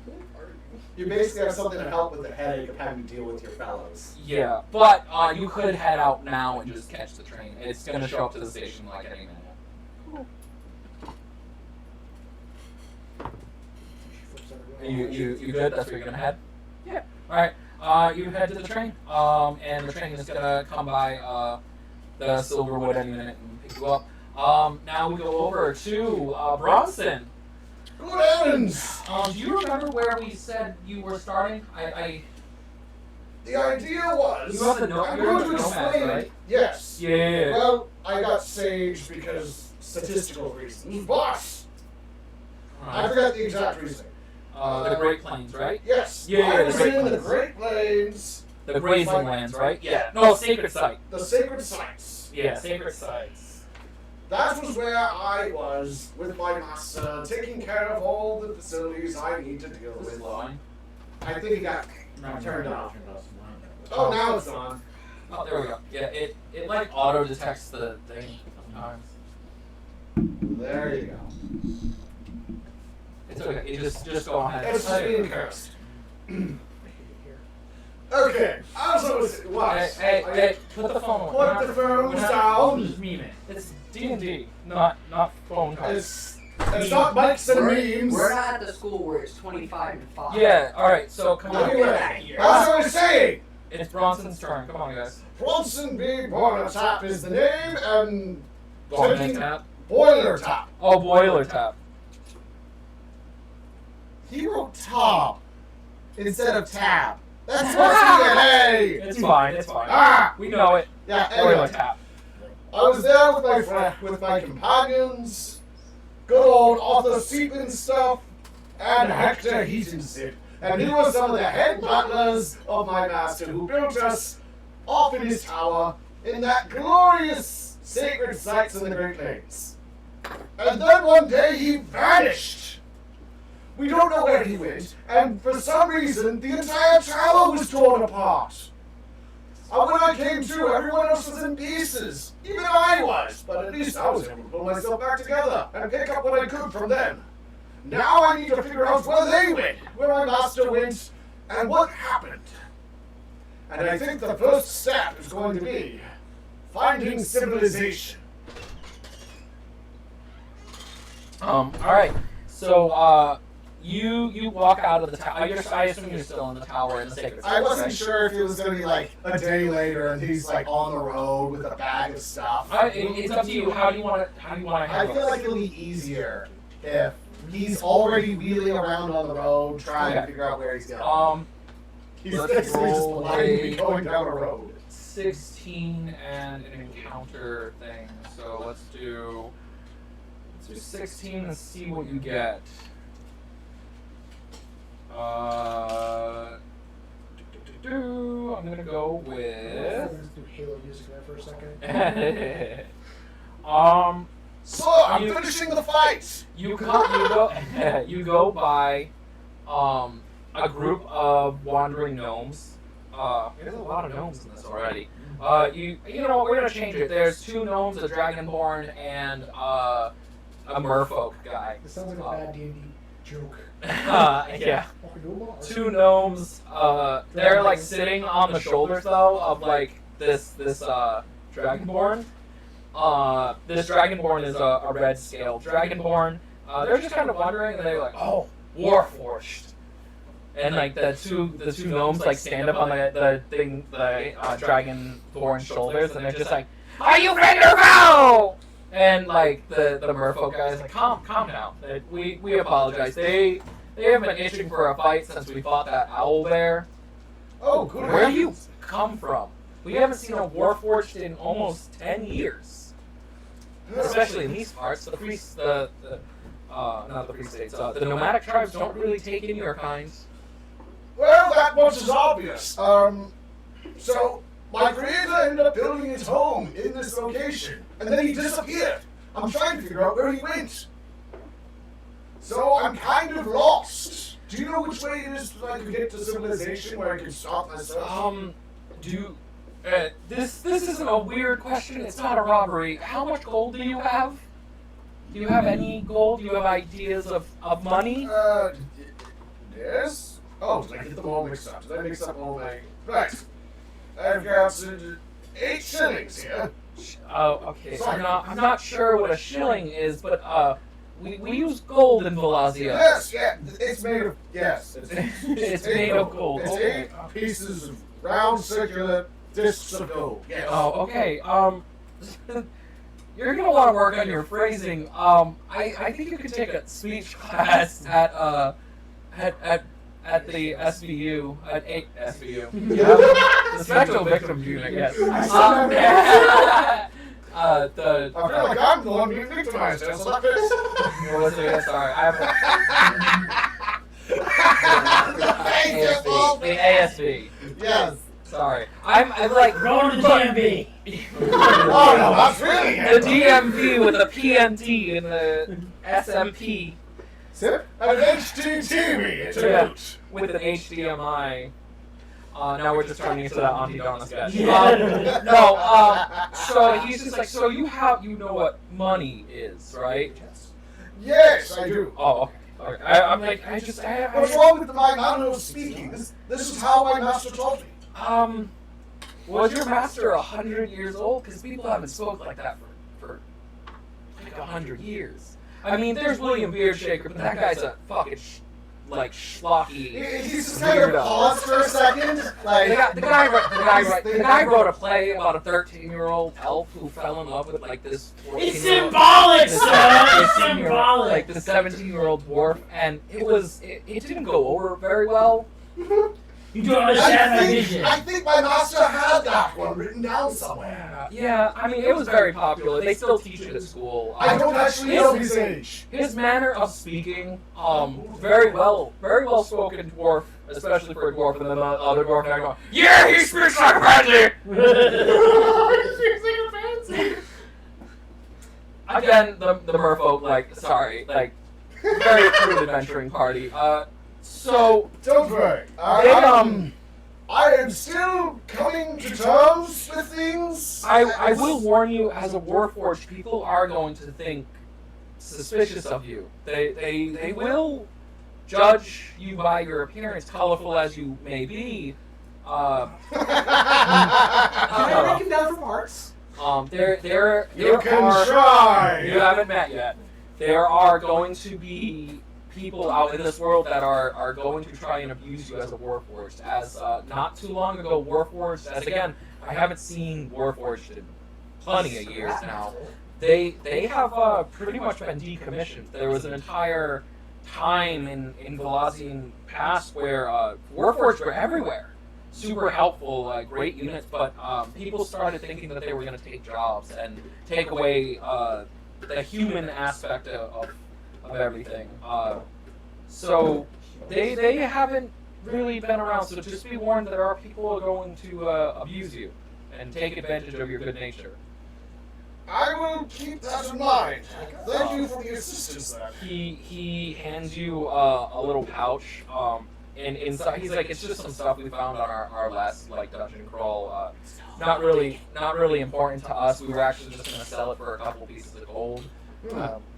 And as you open it up, you realize that inside there's some spare parts from stuff that they just found, scraps. It has a gear, so a little thing of oil.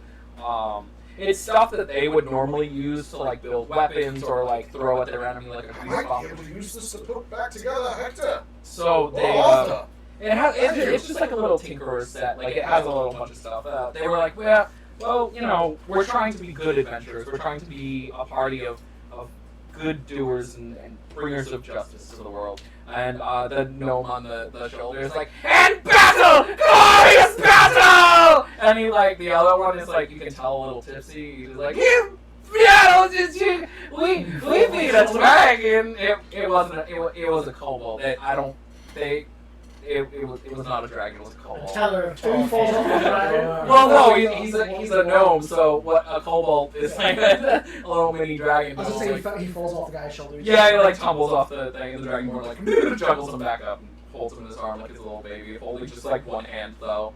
And he's just I if you head down east towards following the road, you'll end up towards one of the stop-off stations for the train. It'll take you directly to Ardenor, which right outside the main gate you'll find the headquarters of the ASV. Sorry, I have to remember a whole bunch of three-letter things. The ASV, and they'll help you. They'll help you find a party. They'll help you find your master if that's truly what you're looking for. They're a great resource. They're free. No one needs to pay to go there. You are more than welcome to always stop by. So be on your way, and hopefully we'll see you again. Do you have a name, by the way, good sir? Oh yeah, totally forgot. My name is Vidlin. I'm a merfolk. Obviously. Pleasure to meet you. My name is Bronson B. Boiler. Well, remember, he shakes your hand. His hand's a little damp, but Yeah, and his arm's a little bit. yeah, he's oh, okay. Oh, all right, yeah. Cool. Nice meeting you, Bronson.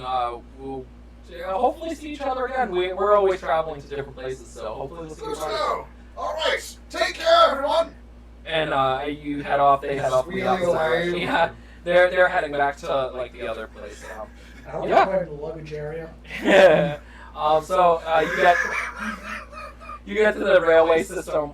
The guy wants your ticket. You pay 2 gold for your ticket. Just deduct 2 gold from what you had. Working on it. And make sure you add a little tinkerer's pack Yeah. to your inventory. You can add it Do I anywhere get one of those you too? really want. Because I'm just checking. Okay, I It's already have right here. Tinker's Tools.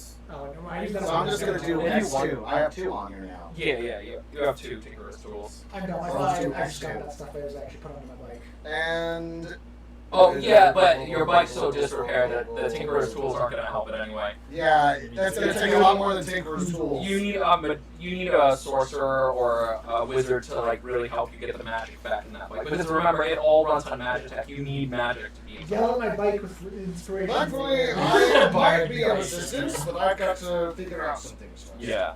Well, he also has mend, but mend is useless. Mend is At this, It's like, I can weld something back together. Yeah, exactly. I can't weld that. I mean, I had men, So- I think, as well. You do have men, but it's It's not gonna help. yeah, It's men. Like you guys can put a pocket watch back together or some glasses. I find it funny my intelligence is like super low, but like I'm supposed to be a smart character who like builds stuff. Alright, I'm dumb as a rock. You're just watching all the tutorials. Take rock, Okay. use metal, So, bang it together, just make something. We now end our whole introduction thing with what's your name?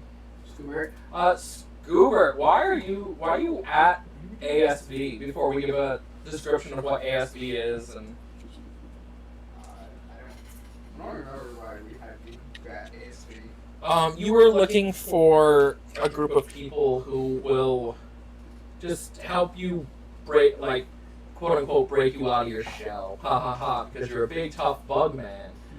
You are playing in what is your proper species name? But everyone calls you arthropods in order to insult you. Braxton is my race? Yeah, hold on, I want to double check and make sure that I got it right. NYTHRAXIN. Yeah, again, that's a Zazen. Hold on, I'm looking at the oh yeah, Mithraxins, yes.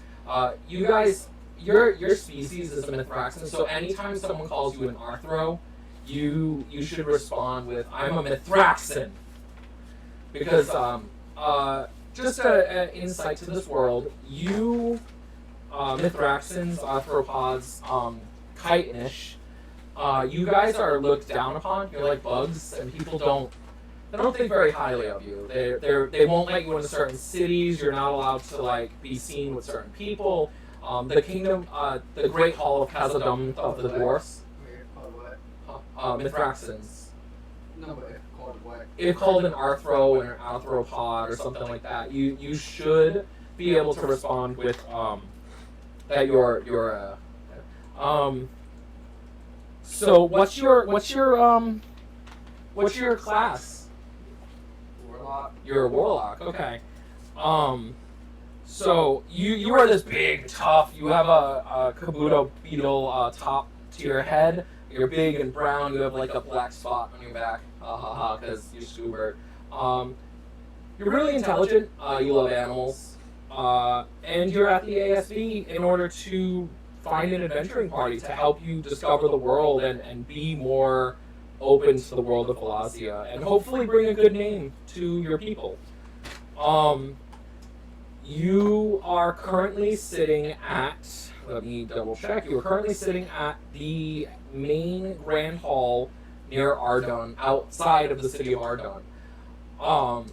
And you just got done with a class that was teaching about the deals that warlocks have to go through of like, hey, you know, if you're a warlock, you gotta make a deal with a deity and or a dark god that will, or a demon.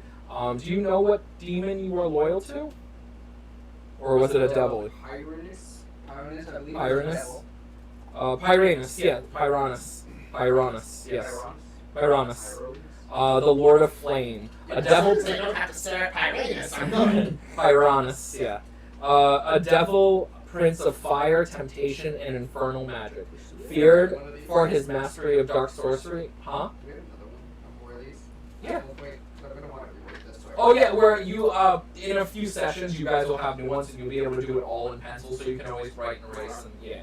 I'm not gonna read this, but it's bad. Yeah. In dark sorcery, his ability to corrupt mortal souls and promise power for knowledge. Promise power and knowledge, which is what you're seeking. You're seeking power and knowledge. You want to be stronger, but at the, smarter. you want to be smarter as well, yeah. But you also want to be worldly. You want people to understand your people aren't like the gross bugs that they all think you are. I just want to put this. I just want to put this out there. You guys are allowed to be genuinely against him joining your party, Yar, I say. but for the most part, most of you seem to be very accepting of like everyone of Vilazia. You have no like preconceptions against it. You're like a dwarf who like is really worldly, well lived. Yeah, Khazad-dûm. It's like kingdom, but Khazad-dûm. It's a parody of Khazad-dûm. I know it's hard to get out of saying. Do they call their main gate the Cazador? Yeah. Does it sting when you touch it? So You're let free from class. What do? You have What's surrounding? So a bunch of the students, well, not students, but other adventuring parties are going to meet up with their other friends and their adventuring parties. A couple of got friends. you don't have friends. There's no friends here for I'm you. lonely. Yeah. And as you look around, you don't see any Mithraxans. You're like the only one here. No one's really against you. Everyone here, like dwarfs. So a lot of the dwarfs seem to give you like ugly looks, but you don't really understand like normal emotions. So you're not like bothered by it because you don't really understand what they're doing. Yeah. You're just like, do I smell? Do they think I smell? Is that what this is about? You notice like behind you, a guy comes up and hits you on the back like a friendly thing. He's like, Scoobert, you did really well in mystery class the other day. I gotta tell you, I think honestly, you're going to make one damn good investigator one day. What is that group of people? Mystery Corp. I don't know, but they definitely were a damn good group of people. Too bad you never joined them. Instead they got a really weird horse. He speaks. No one likes him. Is his name Bojack? No.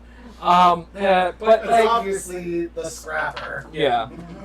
So they like.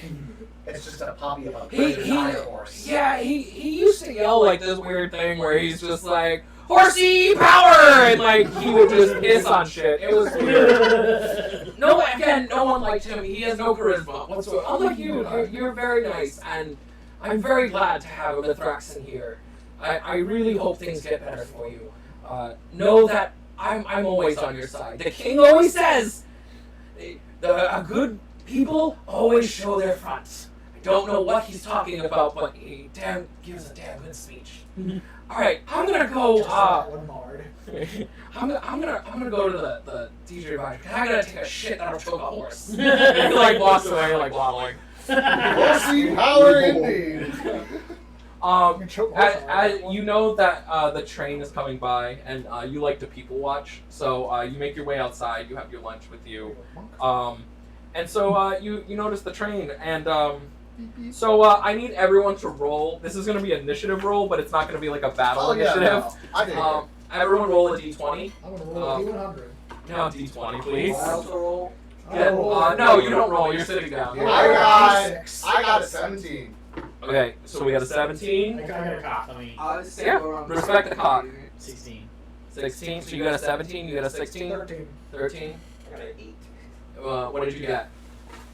What? Don't roll it on the table. Roll it in your thing. Roll it in your gray thing. What did you roll? 3. Roll a 3. So you go last. So you go first. You notice that off the train, like there's like a row. Explain how Bronson gets off the train. Oh, pardon me, excuse me, pardon me, coming through. Oh, and you see what looks like a oven that's bright green with red patches, with arms and legs and a square head with a white mustache and a top hat, wheels his way out from around a group of people carrying a whole assortment of bags. That mustache real? You can ask that when you meet him. Yeah. And he's just like, don't mind me, pardon me, excuse me, coming through. I need you to roll perception. Want me to roll? Yeah, you have to roll perception. Okay. Roll a d20. You gotta be okay. I got a nat 1 because it hit the bag. You It's see cocked. nothing. Respect the cock. It was cocked. 12. 12. Okay. Yeah, you beat a 9. That's fine. You notice that like there's what are you eating? You took your lunch with you to go eat outside and watch people get off the train. What are you eating? Biscuits. Biscuits. Okay. Like What kind of biscuits? Like the horse biscuits. The horse flavored biscuits. They you're eating Stewart snacks. Scrap snacks. Scrap snacks. So you perceive like this big Kabuto beetle dude. He's like way too big for this bench, but he's just like sitting there. He like smile on his face. He's like eating like these giant, are giant to you, but like tiny to him. He's just like not tiny, but like normal size, bis like crackers to him. He's like munching So what away. does a smile look like on a Kabuto beetle? That's my question. So they have I'm just imagining the mandibles like Yeah, flail. yeah, they're just like Yeah. Delightful! I never got to see one of the Athraxians. Mithraxian. Sorry, the Mithraxians. Mithraxian. The Mithraxians. Okay. I never got to actually meet any. So The master always said that they shouldn't be anywhere in the facility. Oh, we haven't really established what your master thinks of them, but you can't say that because he was just a normal person. So we can add that to the lore if you want to. Okay, just make sure you document that. Of like, He just does not. It was like, I like, don't know why he never. yeah, absolutely. So while you write that down, are you gonna head over to Scoobert or are you? He's gonna start wheeling over because he's like, oh, maybe this guy. You go next. Explain how you get off the train. So you see this dwarf. He's dressed in rather fine clothes, but they're kind of worn, as you can tell. You know, he He doesn't kind of really has wash them. he has wealth that he once had.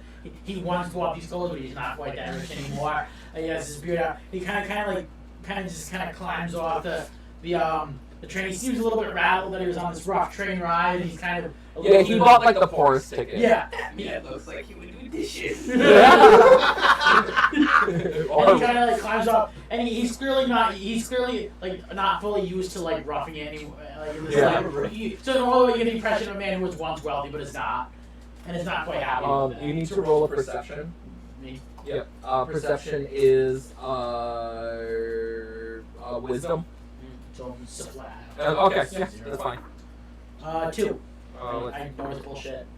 I rolled a 15. You don't really see anything. I mean, you see that giant beetle and a weird fucking robot going. Like, you're just like, what the hell is this stuff? What strange fairy land have I arrived? You see like,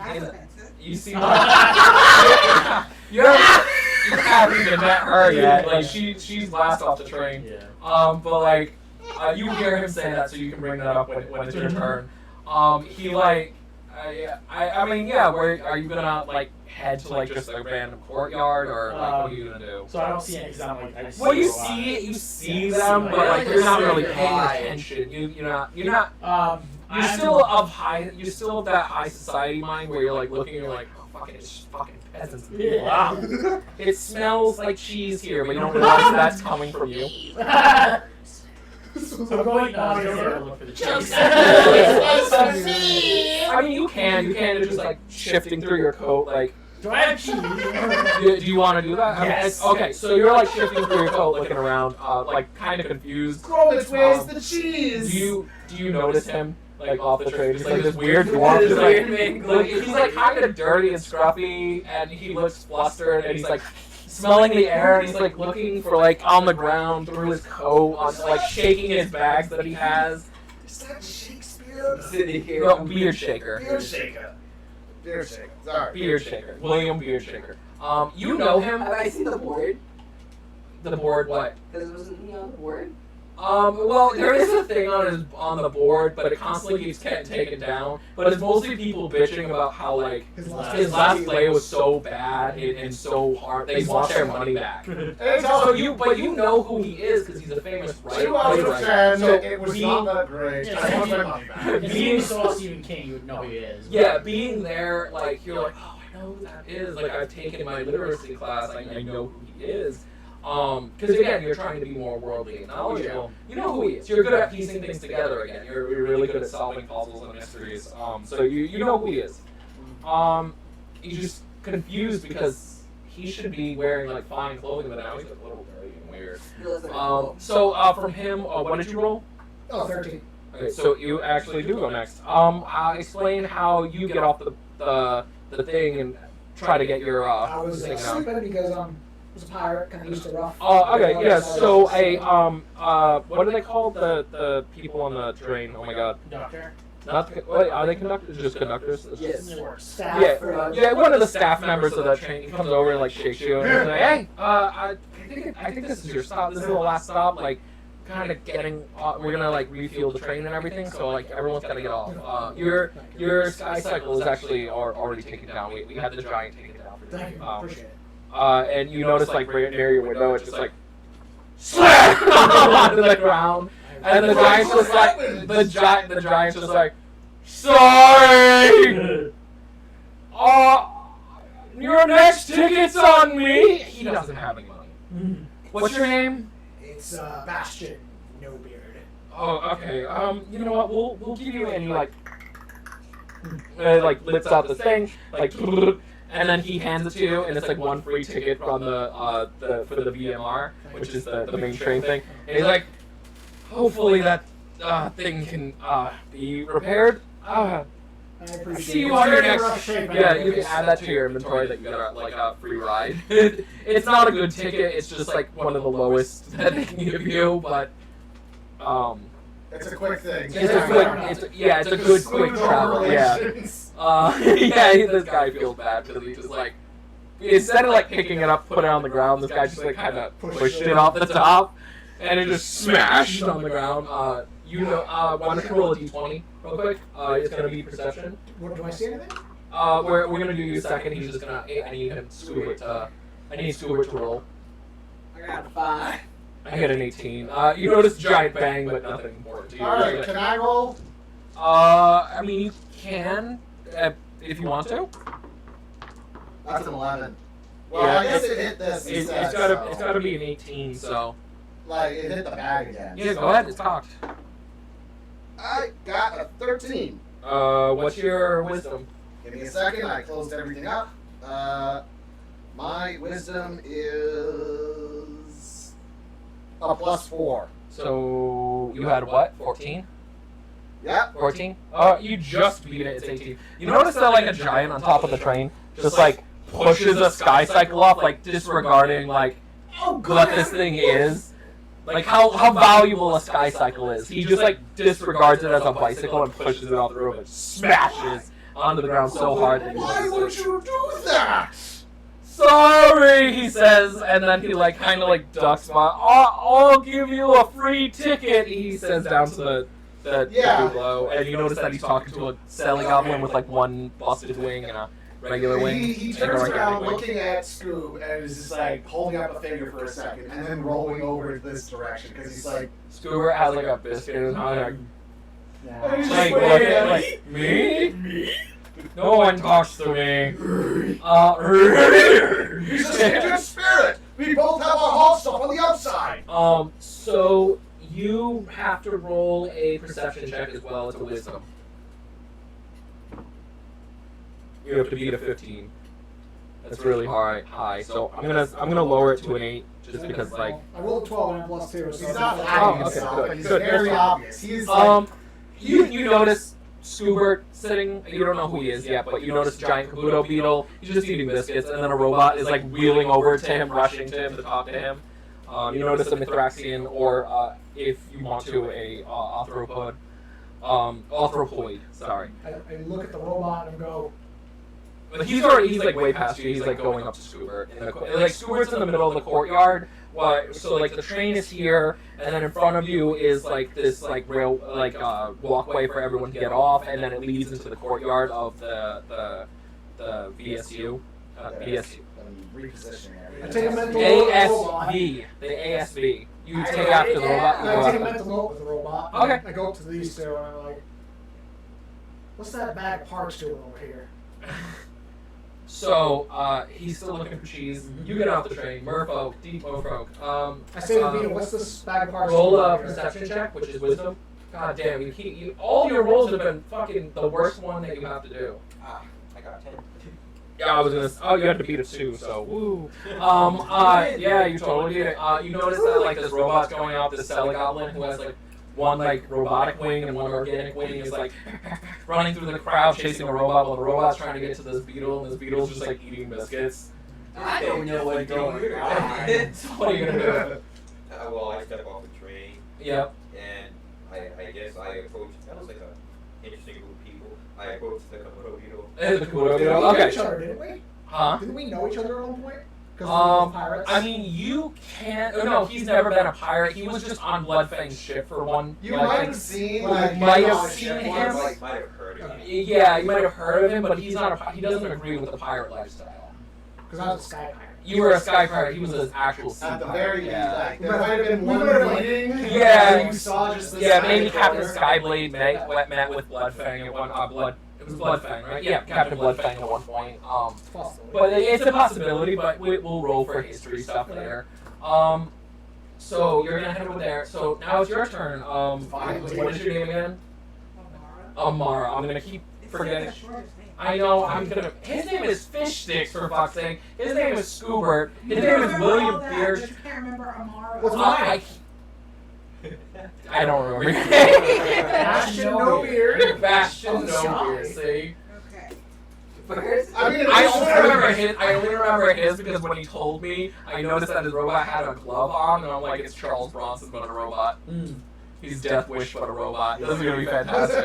It's not though. It's messing with me. And I just want a moment where you're like, I'm looking for my daughter. I'm looking for my master. So you get off the train. I need you to roll a d20 for your perception, so you'll add your wisdom modifier. Can I have your pizza? Yeah. I never got you a piece. I know. I forgot to ask. I don't know. It's over there. Go get it if you want. We got time. I rolled a 9, so we're gonna go with that. You do suck. Well, I did roll a 19 after that, but I rolled a 9 before that, so I'm gonna go with the one before. Just to make this move along, because. Well, it's also like what I rolled properly. It's just I re-rolled, not thinking. But you notice this Kabuto beetle sitting down, he's eating biscuits. This dude like runs right past you. I'm gonna correct you. I didn't come off the train. Okay. I was thrown off the train. There was a disturbance. Alright, so what we're gonna do is It's the giant again. He's like, sorry. Or sorry, no, not sorry. Yeah, so you guys notice, all of you, this doesn't have to be perceived through a perception. Do you want a piece? No, I got this. This doesn't have to be I will seen through take but a single slice of pepperoni. this doesn't need to be perception checked. You guys just all notice this. You're human sized, right? You're not. You have your cloak on. Okay. So you guys do not know. Take note as of right now. You do not know she's an Azazen. Azazens are very notorious for hiding their true selves. You guys perceive her as human or an elf. 100%. She's wearing a cloak. And you notice that like the same giant that was like on the train, like pushed your bike off, is like, not sorry, lady, but you can't bite the customers. And she like throws this like 6 foot tall woman who like, I need you to roll in acrobatics, which is a dex saving, a d20. Okay, I mean the DC isn't hard on Is that that the one. same one I've been Yep. doing? Yes. Cool. It's mostly played with a d20. 15. 15? Yes. I don't even know what I rolled. Hold on. You rolled a 15? Yeah. I rolled a 14. You don't take any damage, but you like on the ground. And he's like, next time you pay double. Then the same bellhop, like the same like worker dude come by and he's like, he doesn't control that, but don't fight the customers, we're gonna have to ban you. No, he's not necessarily the conductor. He's just like an employee of the train. He's like a ticket taker. And, I just look the other way because I'm essentially a neutral kind of character. yeah, he's just like, don't bite people. Have a good day. I shake my head and just turn away. And the giant just kind of like, that lady was real mean. She smelled like blood. You also not my styles that You need to roll a perception check though. You did that before. You noticed. Yeah, you did. You beat that one. You noticed Scoobert and the rest of them. Are you gonna join their little like meeting thing? Except for William Beardshaker, still looking for fucking mysterious cheese. I like him anyway. He was Huh? racist. Wasn't racist. You were racist. Oh yeah, you could confront him. He's like looking for cheese by the train door. So you have to walk by him. Do you wanna get off, dust yourself off, and address him? And be Please like, don't. what was that about fairy tales? So you sell cheese, you racist. Because at your core, you're still in a Azazel, so you still think very highly of yourself. And Fae folk. You can also you also get the thing to correct people like he does, where if they call him an Othro or a bug boy, he's like, that's a Mithraxan. I'm a Mithraxan. Like you can correct people when they get your gender wrong. You are a Fae femme. So if they're like this girl Fae. You can be that person if you want to. You don't have to be, but you totally can. I get the vibe that you would love interrupting people. So do you want to meet up with Scoobert and the rest of them, or would you rather like address him for what he said that you overheard from the train? You might count for some oil. I'll let it go for now. You let it go for now. What are you gonna do? Guess I'll join. You'll join the small little group gathering. I want you guys to do a perception roll. Everyone do a perception roll right now. You're gonna have to beat a 6. Damn, that's not too hard. That's a D20, right? Yeah, even you, everyone. Okay, is that a 6 or a 9? This is my hate your dice. Damn. I made it Switch to it. 5. That's a I got 6. 5. Okay, The dot goes at the I got a bottom. rock. That's a 6. You You got a got five, it. You beat it. 4. You're just at it. Biscuit. Okay. What did everyone roll? I'm switching to the rock dice. 10. You got a I 10. rolled a 4. Okay. Do I use any of the modifiers? Your perception, yeah. Yeah, your wisdom. Wisdom? Wisdom. 6. Okay. Oh, you just beat it. You just beat it. Got a 14. 14. I got a 5 plus 3 for my wisdom. Which is the plus 3. Okay. So you beat it. Got a 19. You beat it with flying colors. So wait, did you get a 20? Because you're. No, I got an 18 plus the 1. Oh, one modifier. Okay, I'm sorry. like, Really fun. You guys notice all at the same time that like this dude in like a big white robe just comes like walking by. He's holding like a wand in one hand, and like in the other hand he's holding like a book, but it's like held on like a strap of leather. And he's like, "Pardon me, going through." He looks like an impatient dude who has to piss. But he's like just running through, like his arms are up. He's like barely holding these things, like he doesn't want to touch them. watch out, Pope Francis. And you guys all take note of this guy, like clean white robes, and he's just running into like the main hall. Person. Yeah, like that's a weird guy. He just like run past you all. I touch his roll as you run past me. So, as DM, I'm going to say this now. This is the type of stuff that'll happen all the time in the background. But here's the thing: when you see me over here, just like you can ask for a perception check. And that was what I was doing. I forced you all to do it the first time, but from this moment forward, I am never going to have you do that unless it is part of what we're doing or you ask. Okay? So this is a living world, and this is going to happen. So, you all meet up. This is your first meeting. I'm going to let Scoobert lead this conversation. All of these people are now around you. You've never had a crowd of people ever around you. Is that how fast can I touch his roll with my greasy hands and get some grease on it? No, he like just run past you guys. He is like, imagine everyone in here has kind of worked at customer service at some point in their life. Imagine a customer who runs into your store straight to the bathroom. They have to piss. They have been in their car for 6 hours. They've been driving. They have piss. That's what he just did. That is that whole run that he you just took note that this man exists. He had a wand in one hand. Remember, he had a wand in one hand and he had a book in the other, but it's strapped through a leather thing. He's like holding these like he doesn't want to touch them. Yeah, like he's just like like they are caca. Doesn't sound nice at all. So he runs in there. So yeah, Scoobert, you're scared. I'm scared. Why don't you roll a Intimidation. It wouldn't be intimidation. But Why don't you I'm roll? scared. Yeah, this is funny. Why don't you roll survival? What was that one? It would be wisdom. So whatever your wisdom modifier is. So D20? You're pretty good at wisdom, I believe, because you're a Yeah, warlock. 14. Yeah, you're pretty good at it. You gotta beat a. Let's go. You gotta beat a 12. So I'm rolling. Roll a d20. Yeah. Rolls a 1, gets a heart attack, and dies. I hope not. What'd you roll? What did you What'd get? you roll? 12 plus the 3. Like, I rolled a 9 plus the 3 is 12. Oh, you just beat it. You can feel your heart in your chest. It's like bam, bam, bam, bam. You notice that. One for a second. You notice that like all these people are just staring at you. This little goblin is like not really looking at you. He has like one. You notice that he has Wait, like is one. Chibble there? No. No. He has like one wing. That's like robotic. Like it's made out of like brass and steel and like leather and stuff. It's like hanging off. And he has one organic wing. You know that as a cell goblin.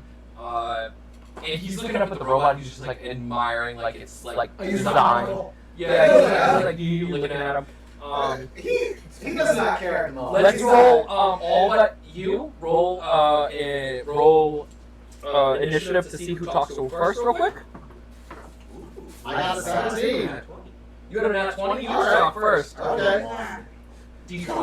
Yeah. You mostly use the D20 For most things. and then for like special weapons and spells, you use other die.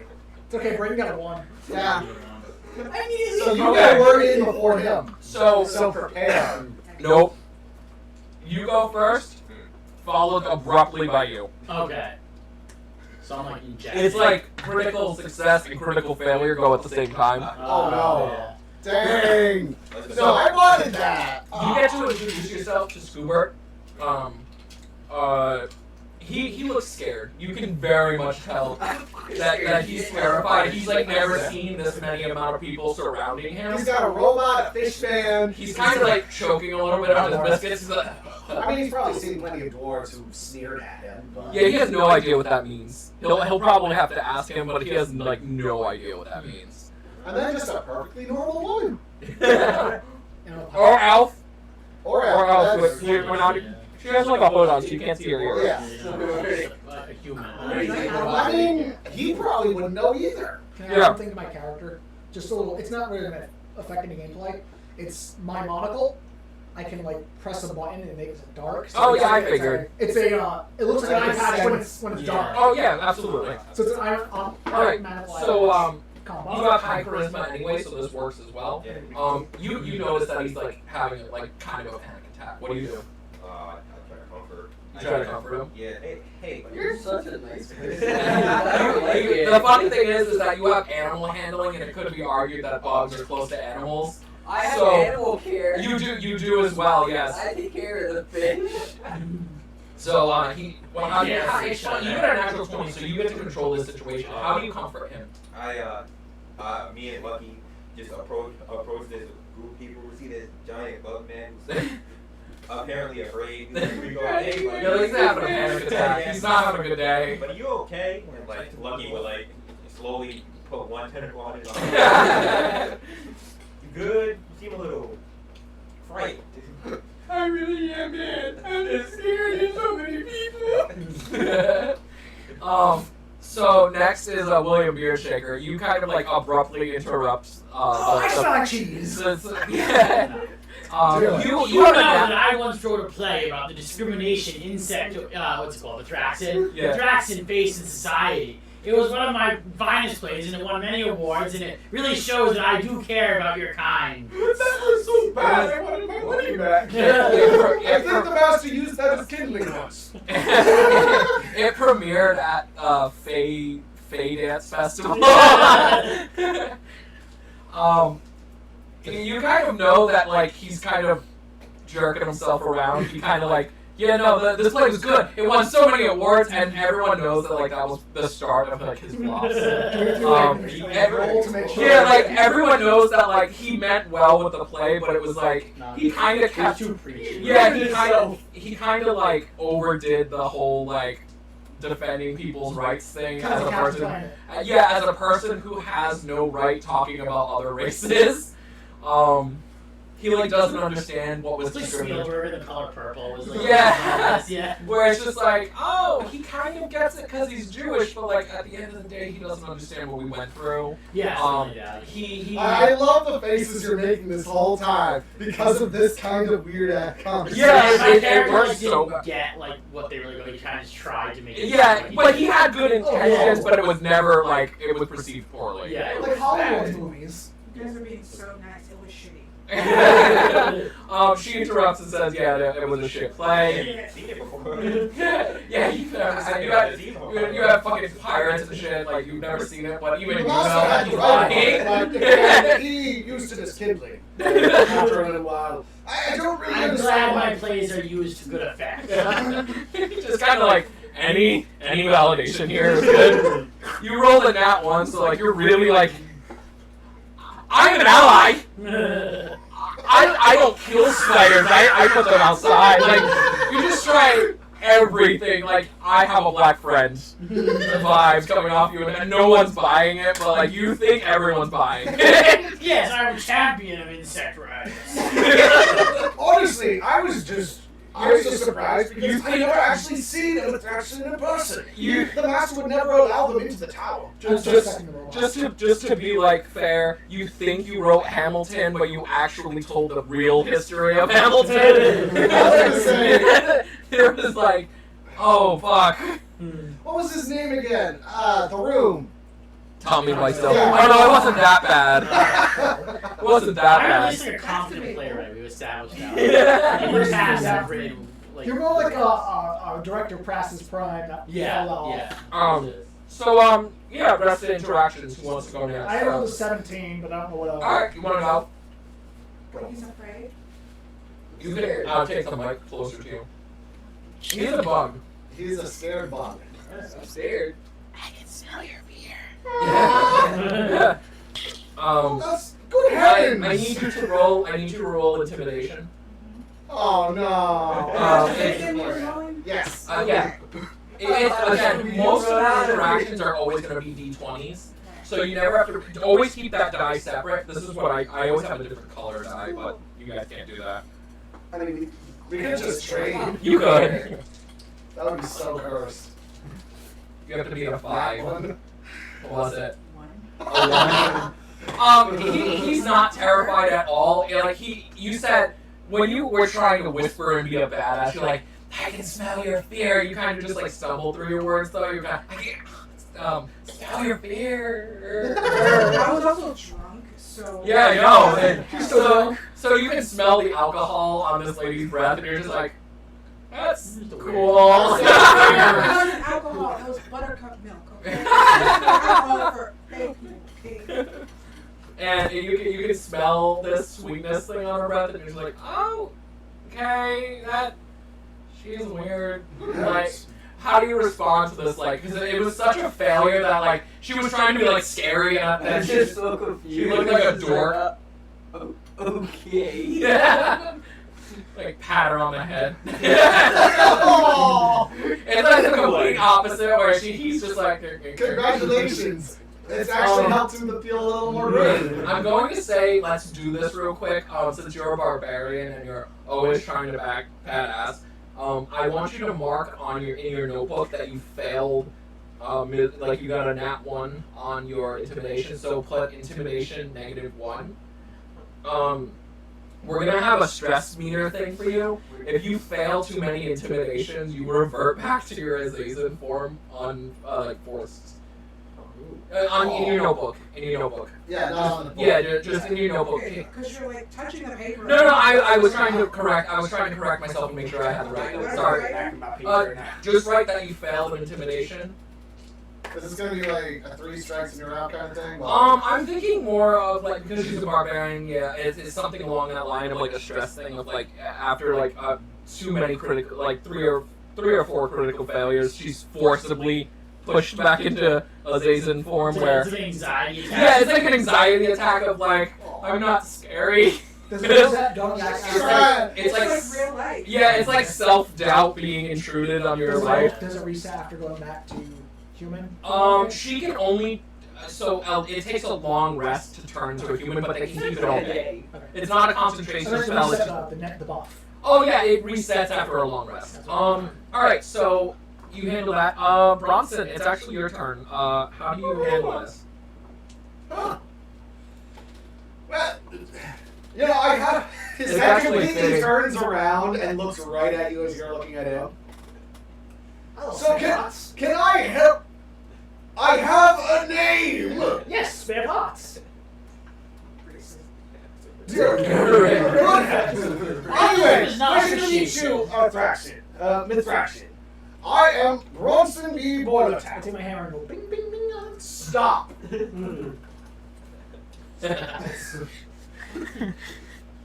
Yeah, it's Oh, gonna be you're weird to gonna have it. spare pot. That's gonna be my fist. You know what? I'm not gonna do that right now. I'm You trying. look like you're very magical. This is a very funny skit. I remember. You take out your pen and paper. This is a real life skit. Yeah. No. You need a spray bottle. Which one? I start See, I'm excited. Which one? I start trying to pull at his arm. Oh, What yeah. I do? Yeah, you kind of do like, you imitate like a little spray bottle, like you would spray a cat, like it was bad. What did I do? You're breaking it down. Stop it. I start Bad. trying to pull at his arm. Bad. No. like making all this noise. You're like all interacting. One of the I'm gonna make sure I got his name right. Give me 1 second. He is a headmaster at the office. Yeah. They come like, ooh, an important person. But we're all making a ruckus. That's not. I didn't actually put his name in here. I think you guys can write this down. And an elf walks up to you guys. This elf has brown skin.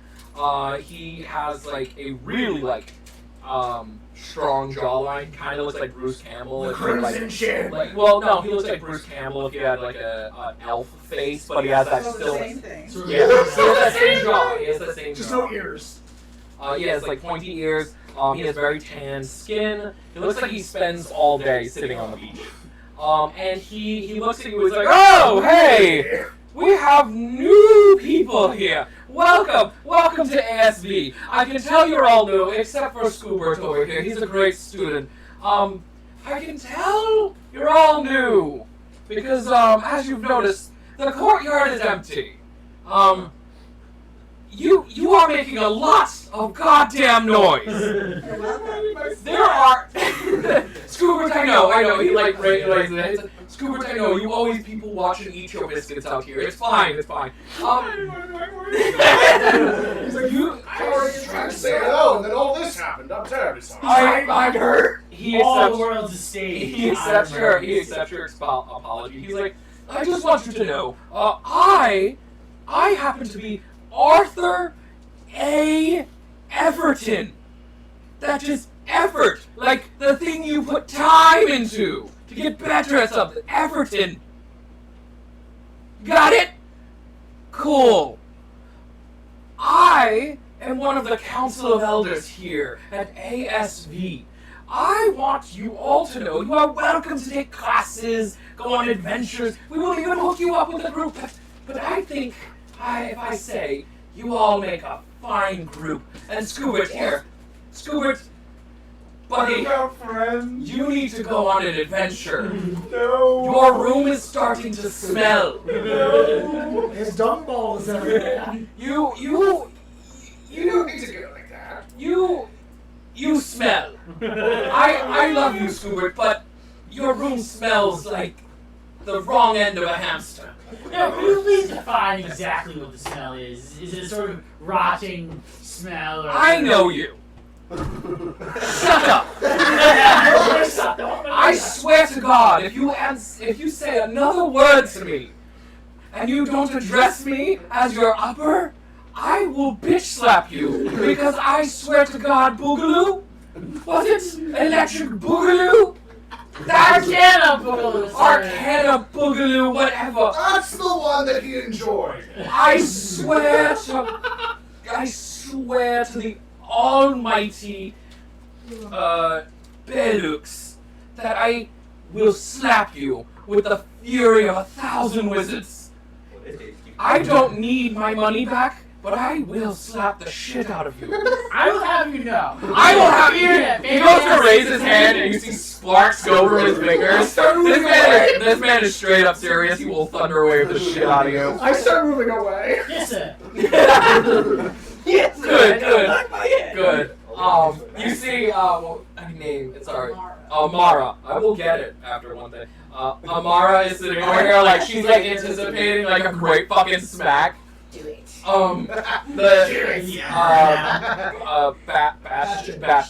Bastion is hiding behind his No, leg. wait a minute, because he's rolling. He's metal. You'd be conductor. I would tell you. But he like lowers his head. He's like, it's fine. It's okay. I will say, I'm going to sign you all up to be an adventuring squad. I didn't want that. You don't get a choice. Okay.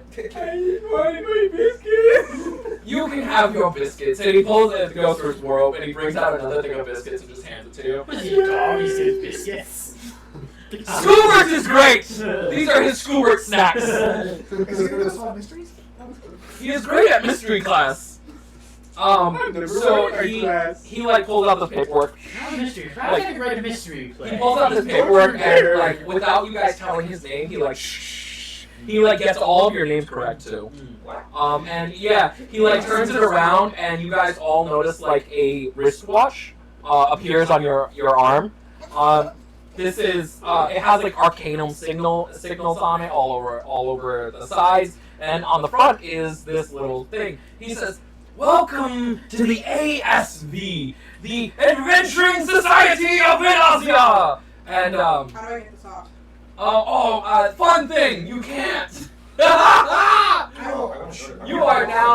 You are, oh no, if you chop off your arm, it'll just like slither back on and show up further. Is there like a bomb in this? No, it's not dangerous at all. Actually, it's super helpful. With this Magitech wristwatch, you can tell time, and it will also let you communicate with certain types of people. We haven't, but you already had yours on. Yours was on the whole time. You get one when you sign up for ASV. Yeah, you get a hit point. It essentially is what it is. But it'll. He's like, if you tap it 3 times, it shows you a map. And he's like, boop, boop, boop. And you guys see, right in front of this giant eye. He's like, I'm a little blind, so mine is zoomed in. Yeah, his is like 4 monitors wide. Arthur, yeah. Yeah, Arthur E. Everton. This doesn't seem to be my name. No, I got your name right. I go by Fistus. Yeah, fish sticks with an X. I signed it correctly. Are those eyes working? Do you need glasses? I don't know. Someone get this man a pail of water. I think he's dehydrating. He like splashes you with a thing of water. Oh, Yeah, I'm waiting until everyone stops shouting at one another, and then I can actually. Shouting? Who's shouting? Old man! Ow. Excuse me. Okay. So you're telling me I have to stay here with these people? You don't have to stay here. In fact, I don't want you here. I'm giving you all permission to go on an adventure. But with them. Yes, they are your party. What's so bad about us? I don't even like you. Thank you. Like, You were offended my ears. My ears hurt. How have I offended your ears, madam? Your place sucks. I like this. He like just brings up his hands and is like, My place is one of wars and made money in the past, mind you. Yeah, I paid for it to stop. Paid for what? I paid for it to stop. That is not. Okay, how about No refunds! Let's continue. okay, yeah, This Philistine doesn't appreciate art. I'm really going to enjoy reading about these adventures. This is great. So if you could all just like leave the court and like go and you can walk and eat the fucking biscuits. They're biscuits. This is my favorite bench. I turn back to the robot and start trying to pull his arm off again. Stop it! He zaps you a little bit on the like electric wing. Like you can feel it like spasm the muscles in your back. And he's like, you have to work together. I'm going to love seeing this gang of little misfits going on adventures, especially when you're not in my school. Especially not you. Me? Yes. Why does You. everyone hate me? Take a writing class, you schlock. Not in my school, though. I, Okay, the finest artist in the realm, I will not be treated this way. That remains to be seen. Good try. So he gives you guys like a pamphlet. All of you get like a pamphlet. You can put it in your inventory if you want to, but you don't have to. This pamphlet is like a welcome thing to. These the critics could know. This pamphlet is an This pamphlet is an ASV pamphlet. It tells you like what classes you can take, when they're open, where they are. It gives you all the overall things. Again, I can give you that information. All you do is ask. And remember, you just have this pamphlet. You can put it in your inventory. You can say that he handed it to you. You all have one. So no matter what, if one person marks it down, just make sure that you put that everyone has one. So essentially, you can go into the main area of ASV.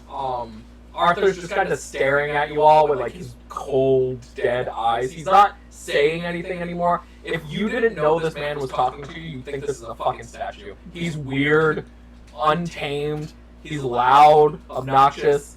He hates all of you. Except for Scoobert. He likes Scoobert, but he does. He hates William Beershaker because he paid for Arcane and Boogaloo, and he was physically If I recall, upset. it was when I wrote my introduction. It was Dwarflet to Arcane and Boogaloo. Yeah. He was offended. He was offended greatly. Train you, all of you to play. I look at the I'm a wizard dwarf. guy. I'm small. I don't have a lot of blood. I'll be a terrible It's snack. also high in alcoholic content. A sky cycle. Ooh, is that what that is? Yes. Why does it have a bicycle chain on it? I blame the giant who knocked it off the roof of the train. He knocked it off the train and then attached a bicycle chain Yes. and pedals Yes. and gave you a duffel bag full of parts. Yes. And also put ribbons. Yes. He was. Oh, it's like a little sports car with like a little baseball card on the side. Yeah, so however unlikely that is, I guess I didn't win with that charisma. you don't even get to charisma check this. He knows. He knows. He's Gandalf. Like, so he looks and he says, "Well, I'm just going to say this now. There are people here who can help you. They can get that sky cycle up and running. He looks at all of you and he says, I hope your adventure in Vilazia is one to tell billions of people." And he just stares daggers at nothing. There's nothing there. He's overlooking all of you. And I hope you And I hope everyone loves the adventures of whatever the hell you call yourselves. Good luck! And then he So disappears. that's it. We're some kind of adventuring squad. Honestly, I enjoyed this. This is why I was told to stay away from that. So Speaking of which, how about instead of you trying to rip me apart, how about I take a look at that bike? Okay, Starbots, have at it. Racism. Seriously, what is wrong with them? I don't complain about why racism is wrong. we You know how well that's worked! we established you rolled a nat 1 for that. I don't think it's worth bringing up The anymore. more you bring it up, the more I'm going to start using that bike to deal bludgeoning damage. So you take. I want you to take a. This is going to be at a disadvantage because this bike is so fucked up. I figured. It's going to be both of you. So I want bardic inspiration when he tries it. Will you guys let William give you bardic? Because you guys actually get to decide this right now. He is offering you is it a D6? Yeah, it's my bardic inspiration is a 1d6. And you get to use it. You get to use it 4 times. So you're gonna use it twice. I know he's annoying. 4 times a day, right? 4 times a day. Yes. Yeah, I'll do that. I'll do that. Okay, if he leaves this house as a player. No, you don't have to roll it. They have to roll it. Oh, okay. Yeah. But no, I roll. Isn't it what I roll? No, it isn't. It's what they roll. You just give them that extra. Oh, dice. yeah. Okay. He's annoying, but he will help. Only if he agrees to leave this part out of the play, if you're right. As long as you leave my parts, and as long as you leave my parts out of this. For now, spare parts. Okay, so I need you both to roll. Let's say this is. Let's do insight, which will be a wisdom check. So you're gonna roll at disadvantage, Alright. meaning you roll your d20 twice and you take the lowest roll. Okay, so I got Yeah, a 10. I'm not gonna bother. Roll again. I What do you got get? 3. Roll again. You may roll 1. I got a 10 and a 13. And then I have a plus. Yeah. What's your plus plus So two? 5 would be the lowest thing. 5. Okay. I've got a 10 and a plus 6. Okay. So you have 16. And do you guys take the bardic? Yes. Roll a d6. Roll a d6 to add yours to me. 6! So add the 6 to that. 6. Alright, so that is a full 20. You got a full No, 20. wait, no, that's not a full 20. That is 22. You got a 22. 9 altogether. 9 altogether. Well, I want you all to know, I rolled a 6, you all passed. You notice what's wrong with the bike. As a Warforged yourself, yeah, there's a lot wrong. But what you notice is that, essentially, the reactive parts of the Magitech engine are missing completely. They're the runes, the There's a inside. lot missing from the inside of this. You basically got an empty cadaver of a bike. So There's literally nothing you could pull out of me to make this work. Damn it. Your guys are gonna need someone of significant magical advancement to do You this. basically need to make an entire new engine. Do you know anyone that might help? I don't, but also I need to figure out some of that too, because I have some of my other companions in pieces with me as well. Well, I guess we have. And they need our households as goals. well, so You're safe from my hammer right now, Spare Parts. You stop calling me that. But okay. you notice within the bike itself that you're also missing this is what you notice because as a cellar goblin you've been around these your whole life. You notice that the anti-grav is just missing.